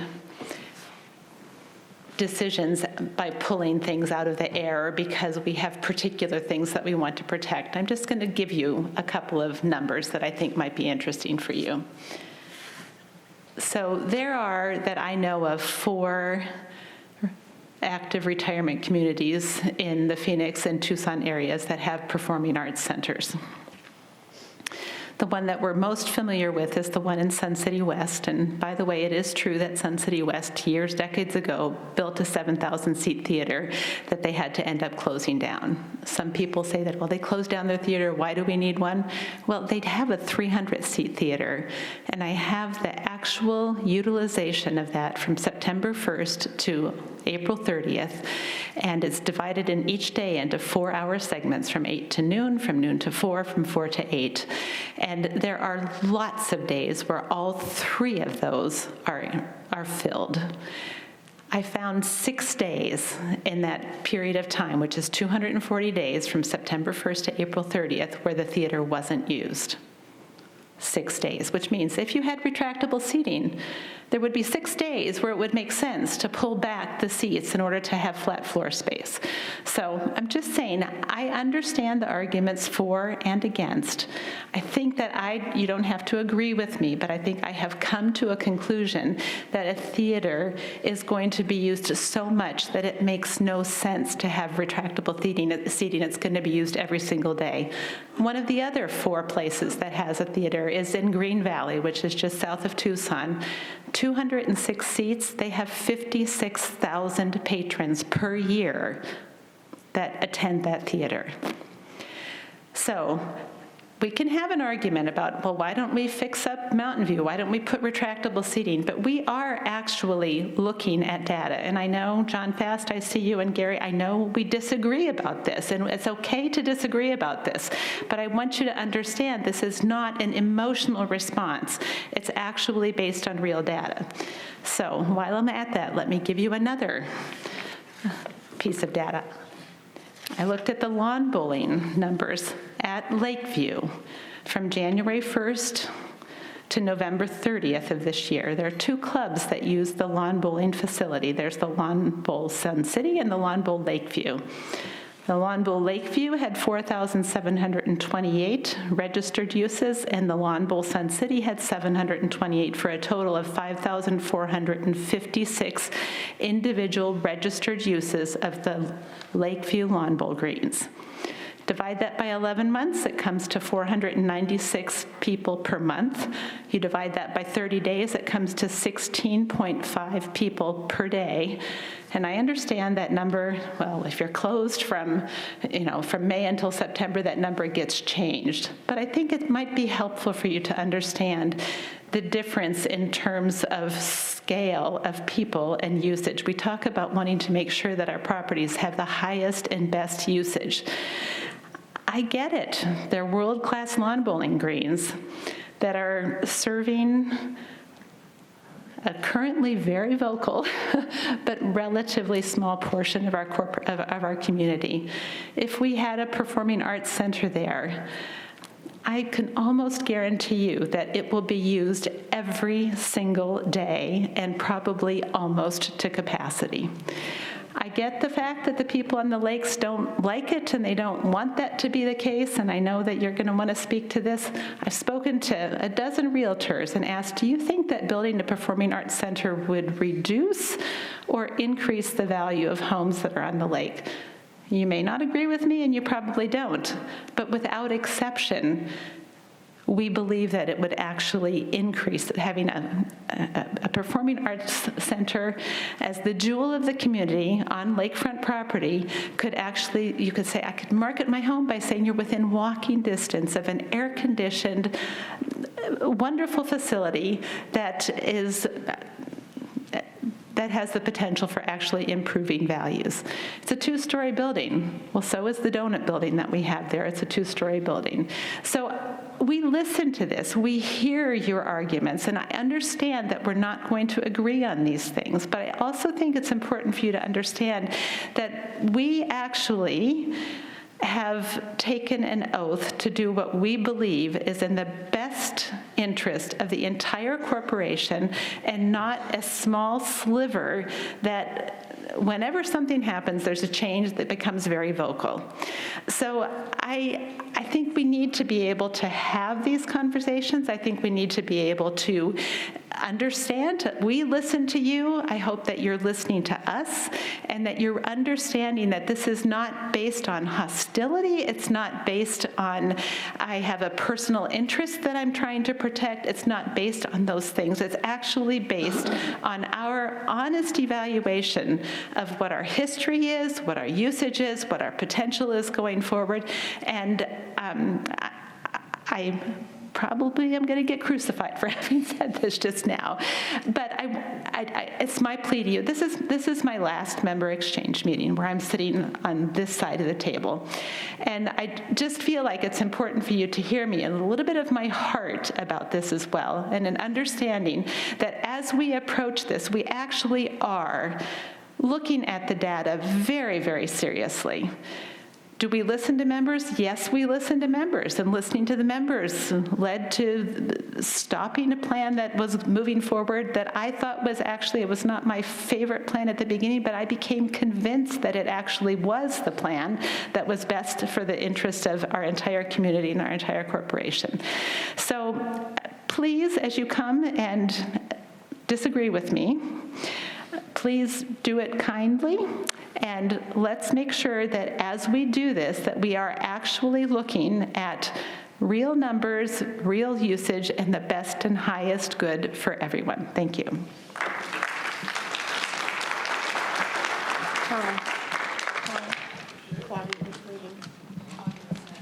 Oh, I'm sorry. hasn't spoken yet. She hasn't spoken. Oh, wait a second. I'm sorry. haven't spoken yet. I apologize. You haven't spoken yet, go ahead. I was wrong. Good morning. Faith Putman, 169322. First of all, I'm not here to criticize you, Director McAdams. I'm here to tell you that from my understanding, and I've only been in this community a year and a half, and I'm going feet first out, so I'm going to be involved. I'm going to be here. So what I'm finding is that basically, I was told in January, and I know there's been conversations with different presidents of different associations behind the scenes. I know that for a fact. No one ever came to the Lakeview residents, and we are a big part. We live there 24/7, and just like the Mountain View residents who didn't want a 10-foot wall, because I know there were some residents there that were against a certain building, the people who actually live around one of the centers needs to be involved. They need to be told, and they need to be involved.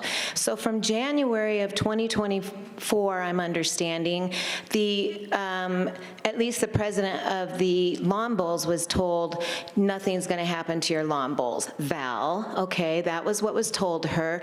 And then sometime in the summer, we hired a Triarch architecture firm. I don't know what happened with behind the scenes there, but the first that we knew of it as lake owners was October 31st when the independent came out, and then 2 weeks later a vote, and then 2 weeks later another vote.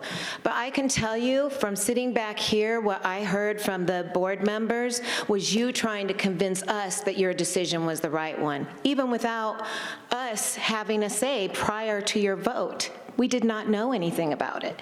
And then also, what you heard were 50, maybe some 50 people came up here and said, we need a master plan. A master plan, so many people have said it over and over, provides you with a plan that you can put out to the entire community, because we all know most people don't participate in all these committee meetings. They're wanting to live their best retirement life, like I would like to be doing, instead of being here and trusting you guys that you're going to make a good decision. But that's not what happened, and you know that.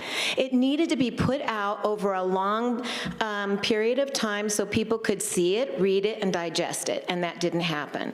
So let's do a long-term plan where we decide what should go where by a firm that could be helpful, not in deciding it, but in guiding us, because a lot of people, including our business manager, may not understand what residents actually do and want and have, okay? So I think we have to go back and continue to say we need a long-term plan. I'm not against a PAC, but I'm against taking out a world-class lawn bowling facility and then putting in a PAC in that place. We need a long-term plan. And I think that, I know Director Collins understood it, and I hope that you guys are listening. If you may think you're making the best decision for everyone, but that's not your job. Your job is to make sure that the members are aware, and that's what a long-term plan does. It puts, okay, we're going to do this here at this period, and then the finances will be there by 2030. Okay, we have to have a long-term plan and a master plan of the community before we make decisions, not just vote. It's got to go there first. And I have one more thing to say. When it was first presented, it was presented as going to be a PAC. But if you're planning on renting that PAC out, you'll never get one Lakeview owner to agree to that, because that's non-stop traffic. Non-stop for us. We have 3 hours, 7 to 10. Okay, may I take my husband's then, if we're going to keep ringing me? Can I take my husband, Philip Putman's time? It's ridiculous to do that, but I mean, just listen to us. Just listen. I feel like doing things like that is not a community even spirit. But anyway, back to what I'm saying is is that nobody's going to agree to renting and bringing all these people from the outside to rent a theater. If it's your long-term, nobody's even said to us, are you planning on renting it out? Are you going to be using that so you can earn money to put back into the coffers? If so, it's got to be in a central commercial location, not residential. And then I do have one more question for our manager, which I tried to speak to the other day, and I was cut off. Going back to our overlay and the southern end of our city, I want to know, has our business manager been in talks with the contractor who's planning on building there? I never got an answer. In fact, Director Foster, I gave my email address and my phone number to Ms. Johnson here to give to you, because in the bylaws it says before you do a petition, let's try to work it out. You go and talk to Val, but you couldn't email me, you couldn't pick the phone up and call me. And I don't know why, but it's not transparency, and that's not in good spirit of Sun City.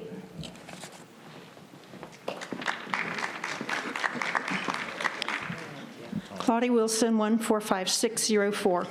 Continuing with the new PAC location, at each meeting where members were allowed to speak, they've brought forth issues with Lakeview that you hadn't considered and merit further study before a final decision is made. Triarch's recommended location is about 90 feet from the lake. I walked it off.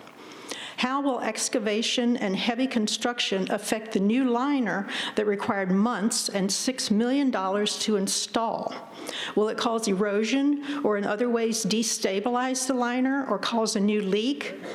What about the introduction of pollutants that will impact water quality? Will we have a fish die-off? I'd like for you to consider those issues before you make a decision. As far as the budget goes, Triarch stated that lawn bowling would be located to another property, but we haven't been told where. Will the cost of that relocation be carved out of the estimated $14 million budget for the new PAC? Triarch also stated that additional parking would be added without providing any details. If an elevated parking deck needs to be built, will its cost also be carved out of the PAC budget? Will this mean that instead of $14 million going exclusively to that new building, that amount will be reduced by the amount needed to fix these and other problems at Lakeview? Yes. To which? I have two issues there. Well, there is a budget for something here, and it has to meet that budget as best as it possibly can. If there are collateral things that need to happen, like a parking ramp, it's going to have to come out of that same budget, because you can't, we're not spending an unlimited amount on this. And we've talked about this, that there are other sites at Lakeview that could accommodate this. And when I talked to you about a parking ramp, your response was, oh, that's so ugly. No, I said it's going to be an eyesore, and I still believe that. Okay, but that solves the problem, because we don't have enough parking on any of our sites here. Bill, you have plenty of parking. Well, but there are other issues there, including residents. Again, convince me.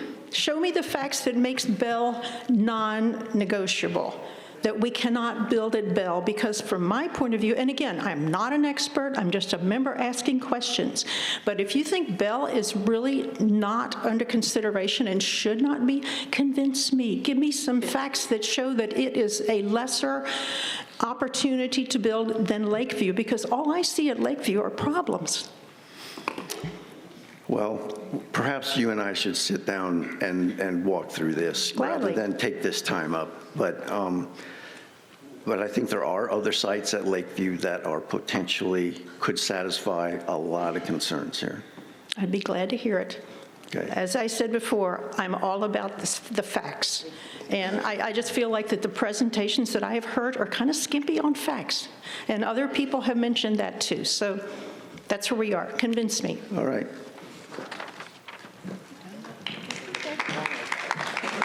Susan B. Ark, 112650. Well, as I was standing in front of John, he handed me something interesting that he wanted me to give to you, Karen. And you said, be kind, as I was walking up. I hope that wasn't a reference to me, because I do always try to be at least respectful. Now, I know I'm a WYSIWYG person, but I do respect all of you and what you do, and I hope that that wasn't a comment just towards me. But the interesting thing is John handed me an email that he wanted me to give to you that he pulled up.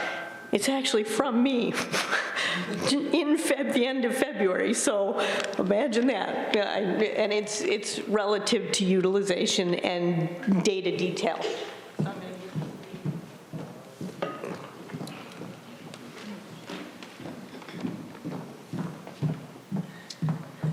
And that's kind of what I wanted to talk about. Actually, I came up here for something else, but I wanted to say that relative to the detail, so here's what I can tell you is, you mentioned really specific detail around the lawn bowling information, time, how many are using it, how many people, all of that. But when you speak of the PAC, you speak of days, and we've had this conversation before.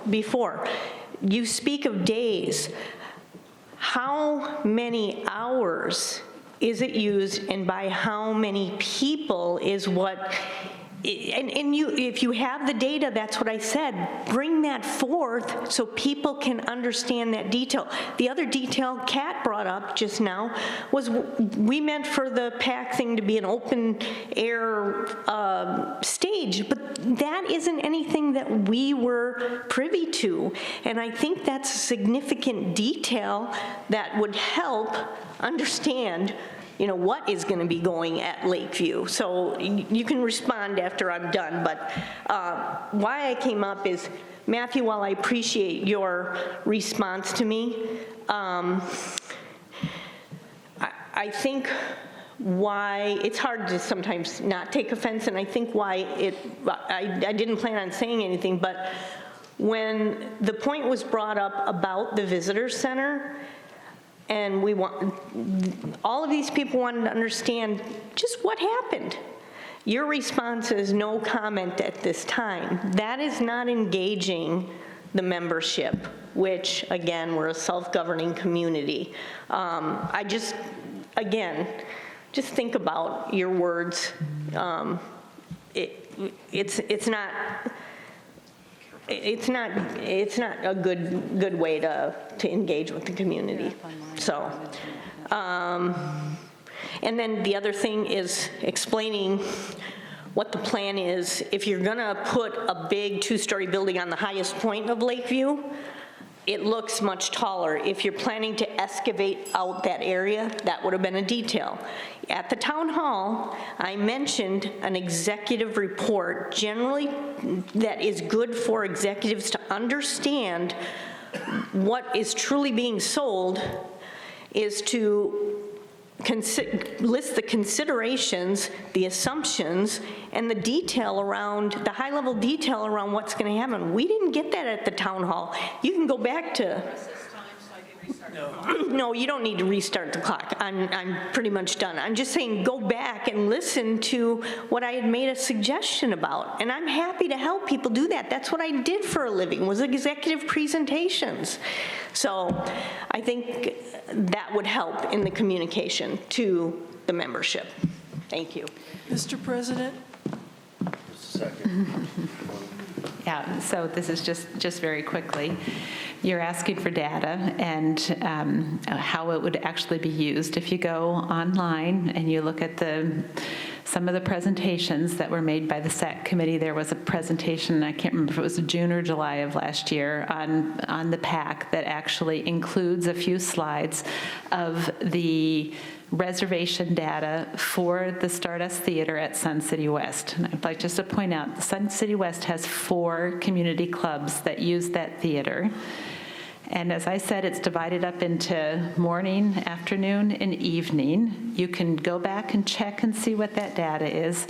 We're talking about 11 clubs here. We have clubs that Sun City West doesn't have. Sun City West does not have a handbell ringers. Our handbell ringers rent the facilities at a local church because they don't have a facility here in Sun City with adequate acoustics for what they do. We have tip-top dancers. We have the Palms. We have more clubs that would use this. to compare with Sun City West, which has a basically incredibly high usage.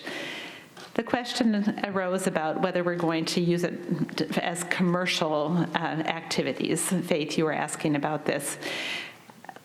We're talking about this being a community center, and we think that even with just 11 clubs that we have and different activities in the community, that this would be very, very highly utilized.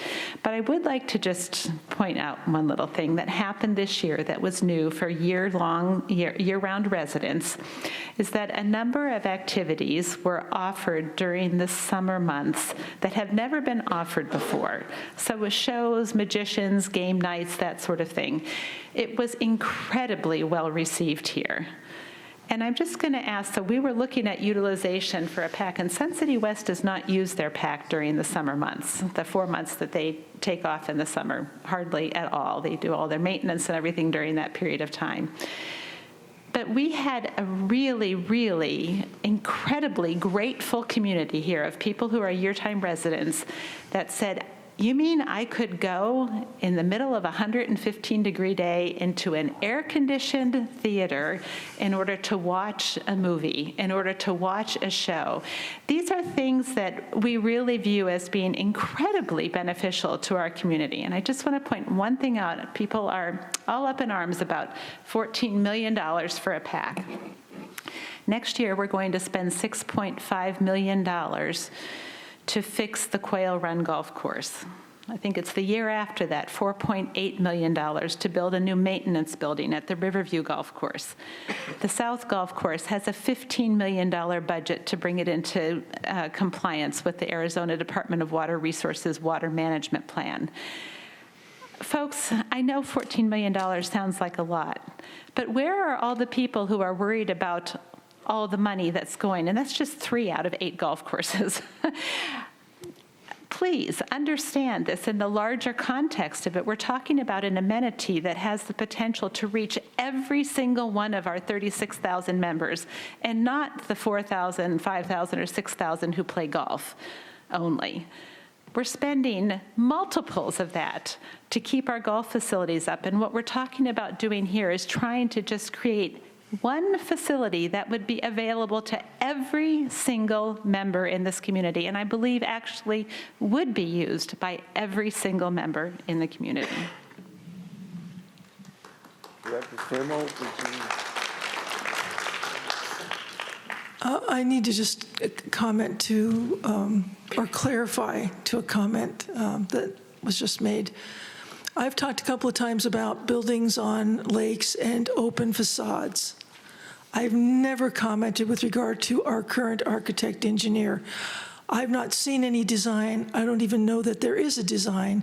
I'm not commenting about what our architect engineer might put on that site, only that there are such facilities on water that have open facades. I know what you're saying, but I wanted to be sure that you understood. I don't know what the architect engineer is designing. please, one conversation at a time. Are you good, Director Fremo? Thank you. Sir. My name's Frank Quinby, 170358. My wife and I are new members to Sun City. We don't live here full time. We come down in October and we spend most of October, November, and December here, and then we leave. One thing I'd like to know is if that information is available online, the different clubs and the hours that they're used, are they available to the general public, that chart that you had?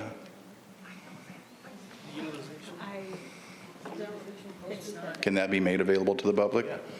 Sure. Okay. I'm a member of the pickleball club.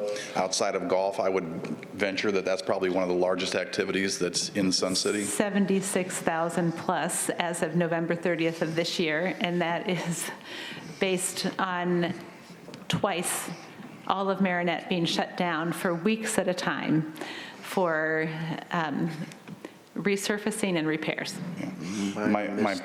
My comment is to continue to work with the pickleball club. We seem to be a very large club. I don't know all the numbers, obviously, but We appreciate Marinette, it's very nice, great facilities, but Mountain View needs some updating, needs some renovations, so thank you for that. My second thing is since we come down in October, we've enjoyed one night of concerts at the Sundial.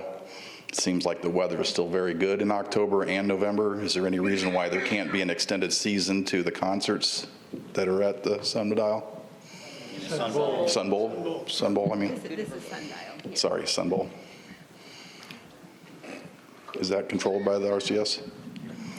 RCS. Yeah, we're, because of the way the heat is in the summer, we're actually looking at backing up those events for next, probably 2026. We already have them booked in 2025 already. But it is a consideration. We have discussed it.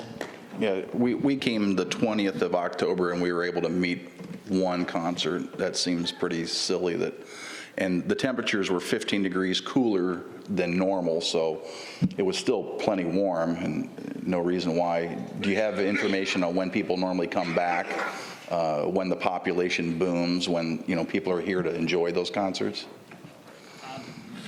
It's changing though. More people are staying through the summer now, so. But we talked about it because we started the season in mid-September, I believe, and we had to pull a couple of the concerts in here because it was too warm. So we talked about backing up that date and starting it later, and so that'll go further into November. All right. So my recommendation is just extending the season or backing it up so more people could enjoy it. Yeah. Thank you very much. Mr. President. Director Collins? Thank you. One thing while I just got reminded when he was up there is the pickleball club has asked that we look at the holiday schedule around Christmas so that they have a place when their families are here they can play, because I guess it was going to be closed. So I just want to ask if we could double check that. Thank you. Okay. Sir? Milt Lepsak, 130-662. I'm not going to be an advocate for anything. I was waiting to hear if there was some comment to an issue that I have some concern about, and I didn't hear any, so that's why I'm getting up to speak. I'm very much in favor of space utilization, and I think the efforts in that direction are excellent. My one observation, which I have not heard, is in regard to lawn bowling. There's considerable attention to the National Open and the lawn bowling at Lakeview, at Bell, at Mountain View. There was no mention whatsoever of lawn bowling at Fairway, which apparently the lawn bowling advocates don't like for whatever reason, because of the surface or whatever it is. It appears to me that it's a very underutilized facility, and I think maybe something could be done with either renovating the lawn bowling at Fairway or converting it to some other use. It appears to me to be a white elephant at the current state. That's my only comment. And I thank you very much for the outgoing board and the incoming board for your efforts. Thank you. Connie, do you want to respond to that? Am I on, Alan? Thank you. Okay, so Fairway is somewhat underutilized because the carpet is actually almost 5 full years past its replacement date. So that's one of the reasons why it has not been utilized. And also it's carpet, and carpet, from what I understand from the lawn bowlers, is 10 to 15 degrees or more hotter than a live green. So that's why. However, you are correct, a lawn bowl at Fairway can be, in theory, bowled every single day, unlike the greens, which are every other day to give the greens a day to rest. Mr. President. Go ahead. The other thing, when you talked about using it, utilization for something else, at Fairway, we could not put any kind of building there or anything like that. There is no parking that would fit. So whatever goes there has to be an outdoor. You could put tennis courts or you could put lawn bowling, but it could not be a structure. And parking continues to be an issue. I'm sorry. Director Kais? And just to clarify, the replacement of the carpet for Fairway is on the budget and it's going to be taken care of in 2025. Is that correct? Yes. Yes. So it will be taken care of. So it'll be more utilized when a new carpet is placed in there, as it should have been. I'm coming back to just respond to McAdams and also bring something else up about the lawn bowls. I know there's a lot of lawn bowl facilities, and you talked about utilization. Maybe it's possible that Lakeview remains as the world-class lawn bowling, and some of the other sites are maybe taken away, as they had on one plan. It was completely X'd out at Mountain View. I don't know. That's something that does have to be addressed more by Val, because I'm a lawn bowling member, but so new to it. And I also want to kind of speak to that when you're talking about a projection, a long-term plan, a master plan, and we keep talking about ex-geners that want to come in and play pickleball. Of course they do, but guess what? They get to our age or beyond, and they might want a lawn bowl, because I never lawn bowled, and it was before coming here, and I found it to be quite fun, even though I may be a little more active. But for the older generation, they need outdoor activities that are less active. And one of the things I heard from Val is that the lawn bowls facilities, the green ones that we're talking about, have to have a rest. We were taught that. That was the first thing we were taught, that they has to be changed from, you can't bowl on the same thing. You have to go and look where you should be bowling, because they need rests. So that utilization is not totally accurate in that there's maybe if we bring down some of the other lawn bowls, and then we make sure that we have enough lawn bowl facilities where they have the rest so that they stay in good condition. And then also, I wanted to let you know I'm speaking. When I came here the first time, I was speaking for 65 Lakeview residents and surrounding homes. And I don't think any of us are against PAC in my group that I was speaking for. In fact, my husband and I were long-term members in one of the Phoenix theaters, the Orpheum, and I totally believe performing arts has a place in society. It has for many years. I mean, many, many, many, many years.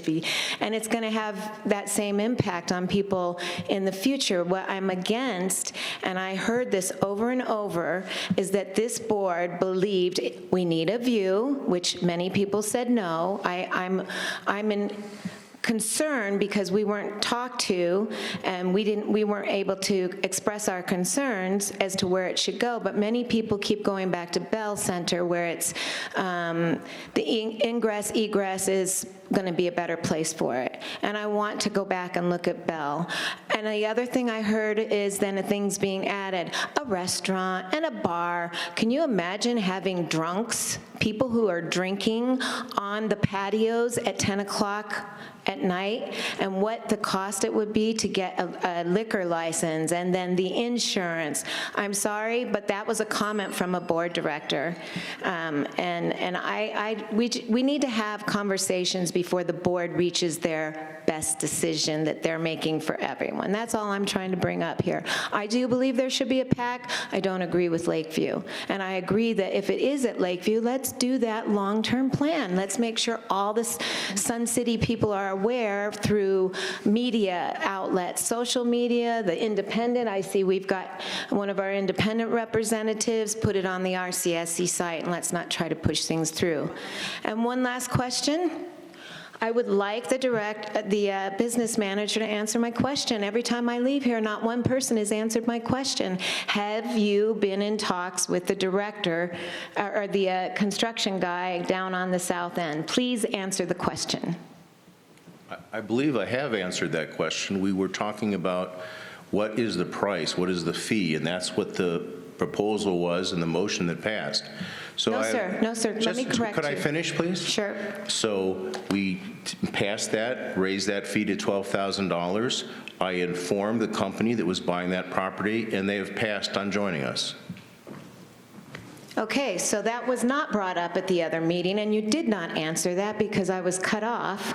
And I can tell you that McAdams McAdams sat there and said, Director McAdams said that this is just to raise, this vote right here and now is only to raise the fee from what, 5,000 something to 12,000. That's and then, true. hold on, let me finish now. And second, she said, and don't worry because now we've put it in that you must speak to the board. But when you say that, you just said that you've been in talks with this construction that's not company. what I said. Okay, repeat, please. I said that we passed the change in the fee, and I passed that on to the person that asked us what they would have to do. Okay. And that's all I told them.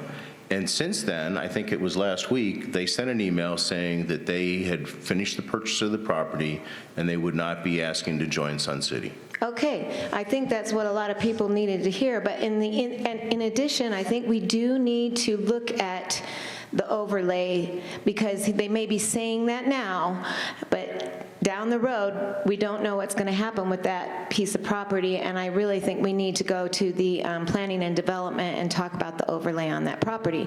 And I think that stuff needs to be, that kind of conversation could mitigate a lot of this if we would put it out on a bulletin on the website. Like, we're thinking about, not we're going to, but we're thinking about taking the visitor center, and let the community hear about it. Faith, I understand. You've had some great points, but my goodness gracious, Okay. there are people still behind Yeah. you, and we're trying to get through this today. Thank you. I want to address, I'd like to, Alan, It's voice activated.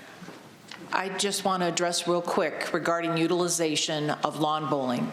It is taken into consideration on the live greens that they need a day of rest. That is included in the calculations that have been done. I want you to be aware of that. It is included in those calculations, along with several cold weather days are also included for the time frame in winter.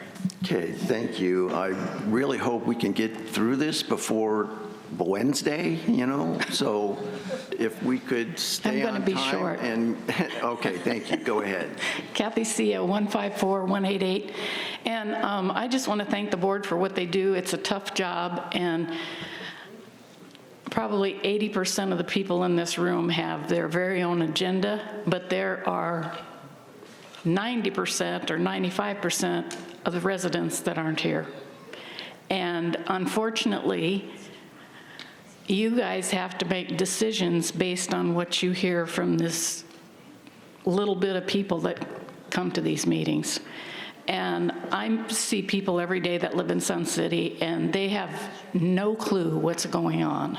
And so, it's a sad thing that we have people that speak every time I come to these meetings, and they have the same thing over and over and over, but are they representing themselves, or are they representing a group of people? Because I just think it's sad that you guys don't hear more from the community, and I respect the fact that you have to go with the statisticians that you have, and that's about all I have to say. It's a tough job, and unfortunately, you have to listen to the people that have their own agenda.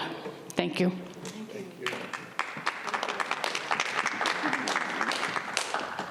Josie Shears, 145-008, sorry. I don't ever use it, I just flash it. My concern from the start of the meeting, I was waiting for somebody to bring up the age overlay on that property at Olive and 99th. I drove by there yesterday. There are signs in place. They have already marked the gas lines on there. So if we do not have that property with an age overlay right now, when they purchased that property, it is impossible to get at this point, because you are violating, if that was Sun City property, that age overlay should have been in place before any piece of property, whether you owned it or not. It fell in Sun City. It needed to be in there as an age overlay on that property, because I'm telling you what they're building with the signs that are on there. It is rental property, and you will have families in place because the age overlay did not get placed in there. And I believe that purchase was done prior to you raising that fee to the $12,000. They were already under contract at that point. And so it doesn't matter that you raised it to 12,000. That'll work on another piece of property somewhere, but it definitely was not going to work on that property that was already under contract, already sold, without an age overlay. So we will have families with children moving in there. Those are rental properties that are going in there. And to me, that was a violation of what Sun City should be, the Sun City I moved into. Also, another question, I believe Anita Borski, you answered it online on one of the websites. It has to do with who manages or who promotes the marketing for Sun City to bring in companies for all these vacant buildings that are throughout the city, strip malls that have been vacated with empty space. Who's marketing that? That used to be marketed by Del Webb when this community was built. But now that they have vacated that, who markets to try and bring in different dining venues, things of that nature for Sun City residents?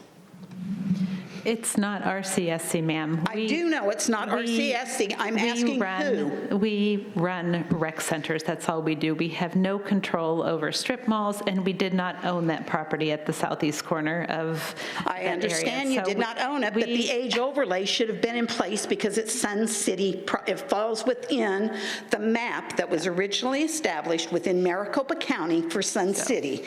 An age overlay should have been placed on that immediately, on all property. We are an unincorporated part of Maricopa County, which means that we don't have a city government, which is, by the way, one of the reasons why it's relatively inexpensive to live here. If you had a city government, that's the place that you would go to for people that are trying to market and to figure out how do we bring people in. Talk to the county about it, talk to Showa about it, talk to others, but this is not the place to be asking about how RCSC can market. I didn't ask RCSC to market it. I asked who. Who do you contact in order for that marketing?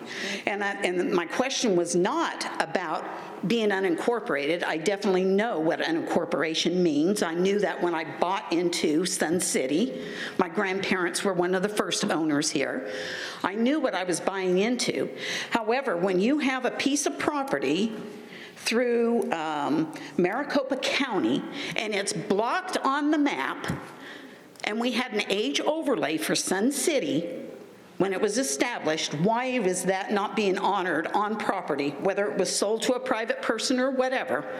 Why was that still not being honored? Mr. President, I think the answer to the questions being asked here have to be asked to Showa. You need to talk to Showa. So Showa's involved at the vacant land, because I was here at a meeting when Showa came in and they had absolutely zero idea as to what was going on with that piece of property. They didn't know if there was an age overlay on that, and they wondered why it was stripped from that property if it was stripped. I was at that meeting. I don't know why they didn't know, but it's not for the RCSC. We're in the recreation business. Mr. President. Director Collins, I see. Yes, ma'am. If there is no age overlay and the guy builds that, once he puts homes in there without the age overlay, that property will go to Peoria, because they're the ones with the school. It will not be ours anymore. It won't be in our area. The little area will be moved over to Peoria. Maricopa County will do that. Sectioned off, okay, perfect. Go ahead, you're done? Ma'am, the only way that those people in that property would ever have rights here is if they came to us and they fit the overlay, they paid the $12,000 per property, and they fit all of our other requirements. If they build homes there with children in, we will never approve them. They will never have our facilities. Okay? Go ahead, ma'am. Christine Betters, 168937, and I have her answer. I was downtown at the Maricopa Planning and Zoning Department a couple of weeks ago during some other business, and while I was there, I asked them, please pull the plot map for that corner, for that division, for what it is, and he did show me on the map. It is definitely got an age overlay. It has a Luke Air Force overlay. It is single-family homes and single lots. It's not a large apartment complex, and he said it was up to them whether or not they allowed it to be rented or private-owned. So that was the answer that the county has. Thank you. Thank you. Thank you. Susan Bjork, 112650. So because I raised the idea of executive summary and what goes in that, Karen, when you mentioned that handbells don't have a good facility, because we've been mentioning so much that we have so much underutilized flat space, what would be crucial in, in communicating to the community in this executive summary, a consideration, which I mentioned, considerations and assumptions, a consideration would be what will happen to the flat space to those that haven't mentioned that their space is unsatisfactory. How do we address that? Those are things that I'm talking about that help the community understand the full perspective that the board has taken. So I've asked that multiple times. You're going to be moving a lot of current activities that have spaces. Now, you said handbells don't have a space, but I know these other activities, they do have spaces and they haven't complained about it. So it would just be wise to say, this is what will happen to the current facilities. This is kind of what the plan would be. So just a quick response. We're not talking about practicing, we're talking about the performance itself. So the handbell ringers will not practice in there. They will continue practicing in the flat floor space. They've told us we think we can, during the season, we can have X number of performances, 2 nights each. That's how many nights we would need the pack for, or afternoons, or whenever that might be. So the same thing for the Palms and everything. We're not talking about moving the bulk of what they do into a theater. We're talking about moving strictly the performance in there. So quick answer.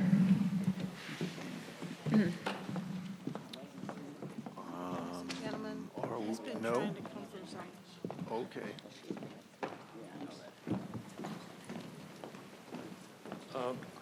Bernie Casola, 1499034. I got 2 points to bring up, and I want to reiterate the lady that brought up the thing about, and I think this is more directed at the board, or at the management versus the board. How many more failures are you guys going to do before you start listening to the membership? And I think she was right on when she listed all the failures, so I won't go over those. But one of my main points is we're called snowbirds, but we're not. We live in Oregon, so we call ourselves rainbirds. And the last figures that I saw, 45% of us are seasonal, 19,000 of us.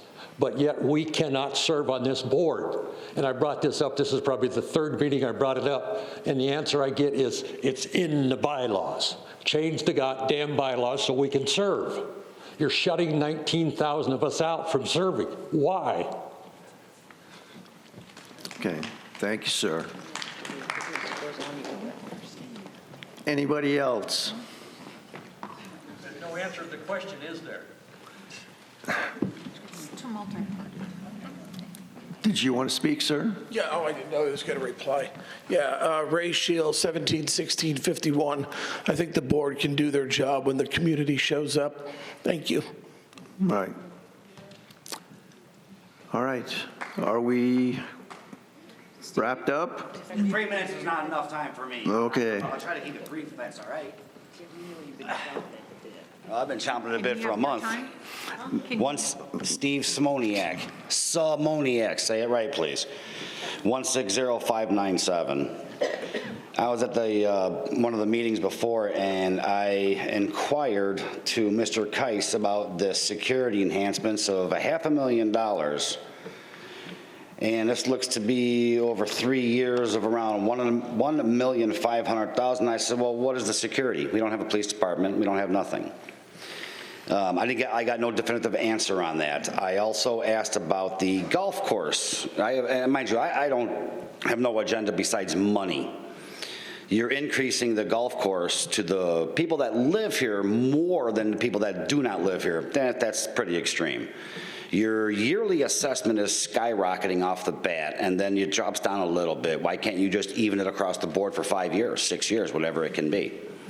And so there's not such a major impact on everybody that lives here.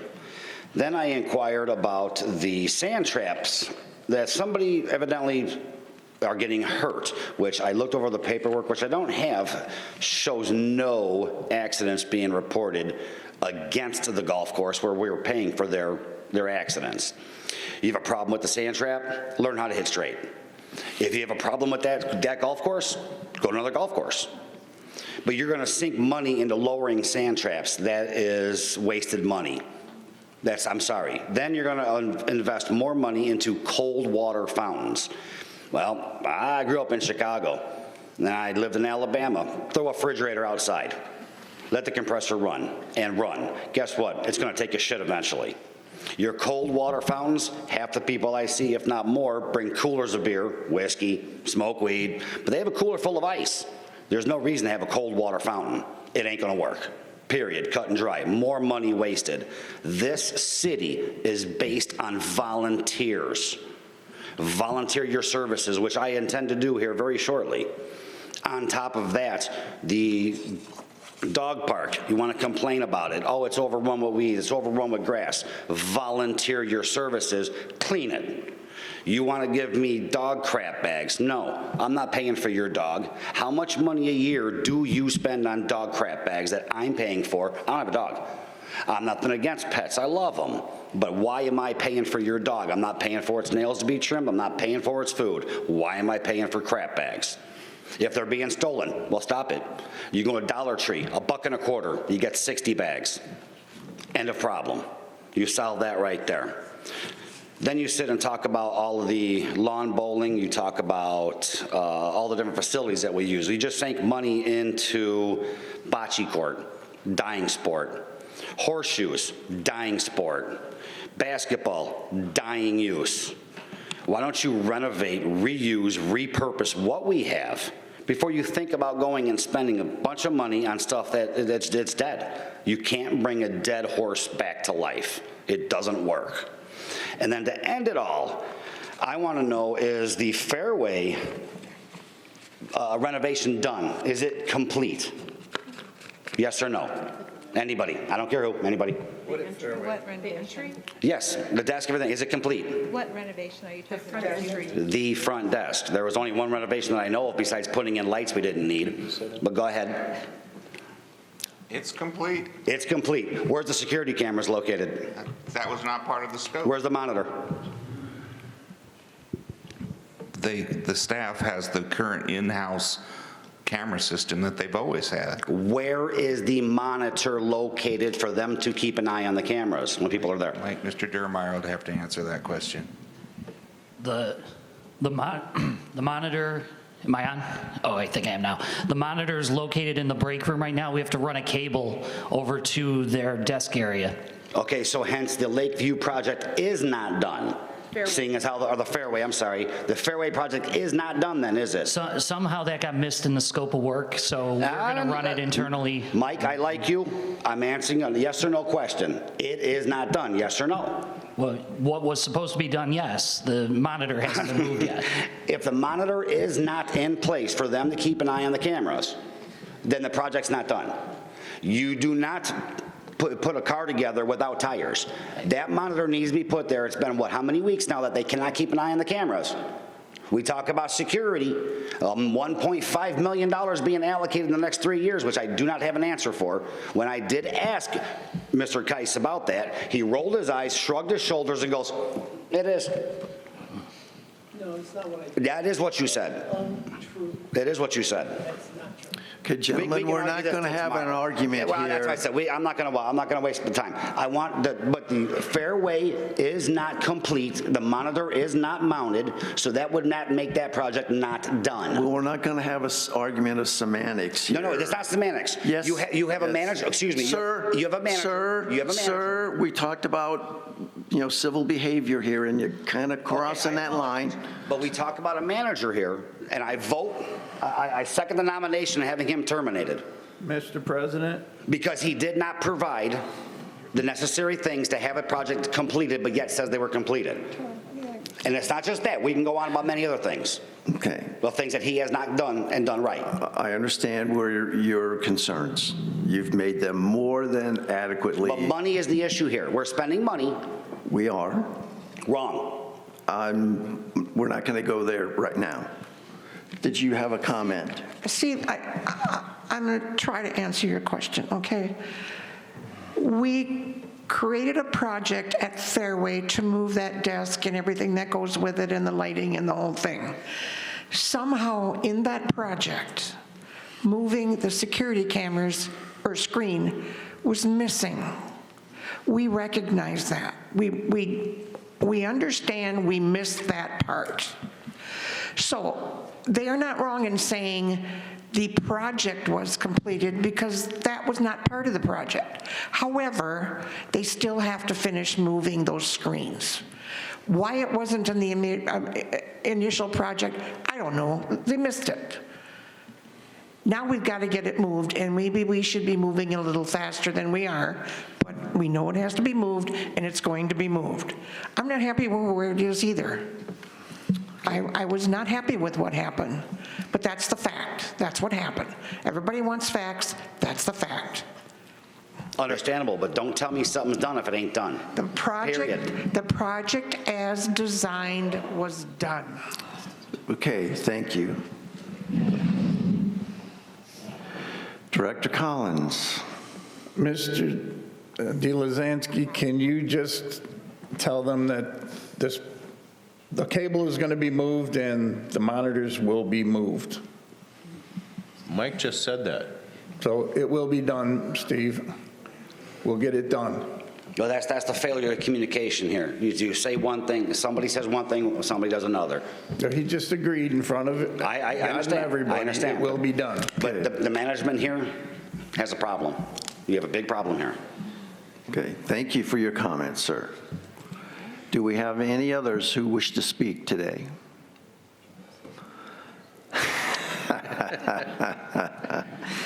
All right, seeing none, the next meeting of the Board of Directors is December 19th at 9 a.m. in this building, in this very room. The next exchange will be January 13th, and we'll have a new board by then, 9 a.m. again in this room. And the annual meeting is March 11th, 2025 at 6 p.m. again in here. As I was just reminded, you can still vote today and online and tomorrow in person at Lakeview. So if you wish to do that and have not done that yet, please go out and try to get that done. I appreciate all your comments. Those are very important to us. That's why we have these meetings. So thank you for your time. Don't forget to turn your phones back on, and our meeting is adjourned. Thank you.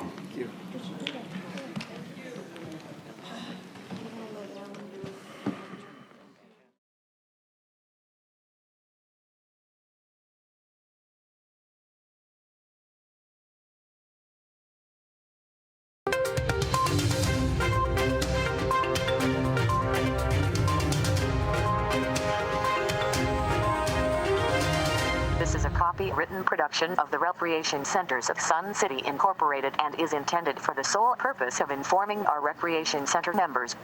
Any duplication, copying, transmission, broadcast, or use, including electronic and social media, is strictly prohibited without the prior written consent from the Recreation Centers of Sun City Incorporated. Thank you for watching.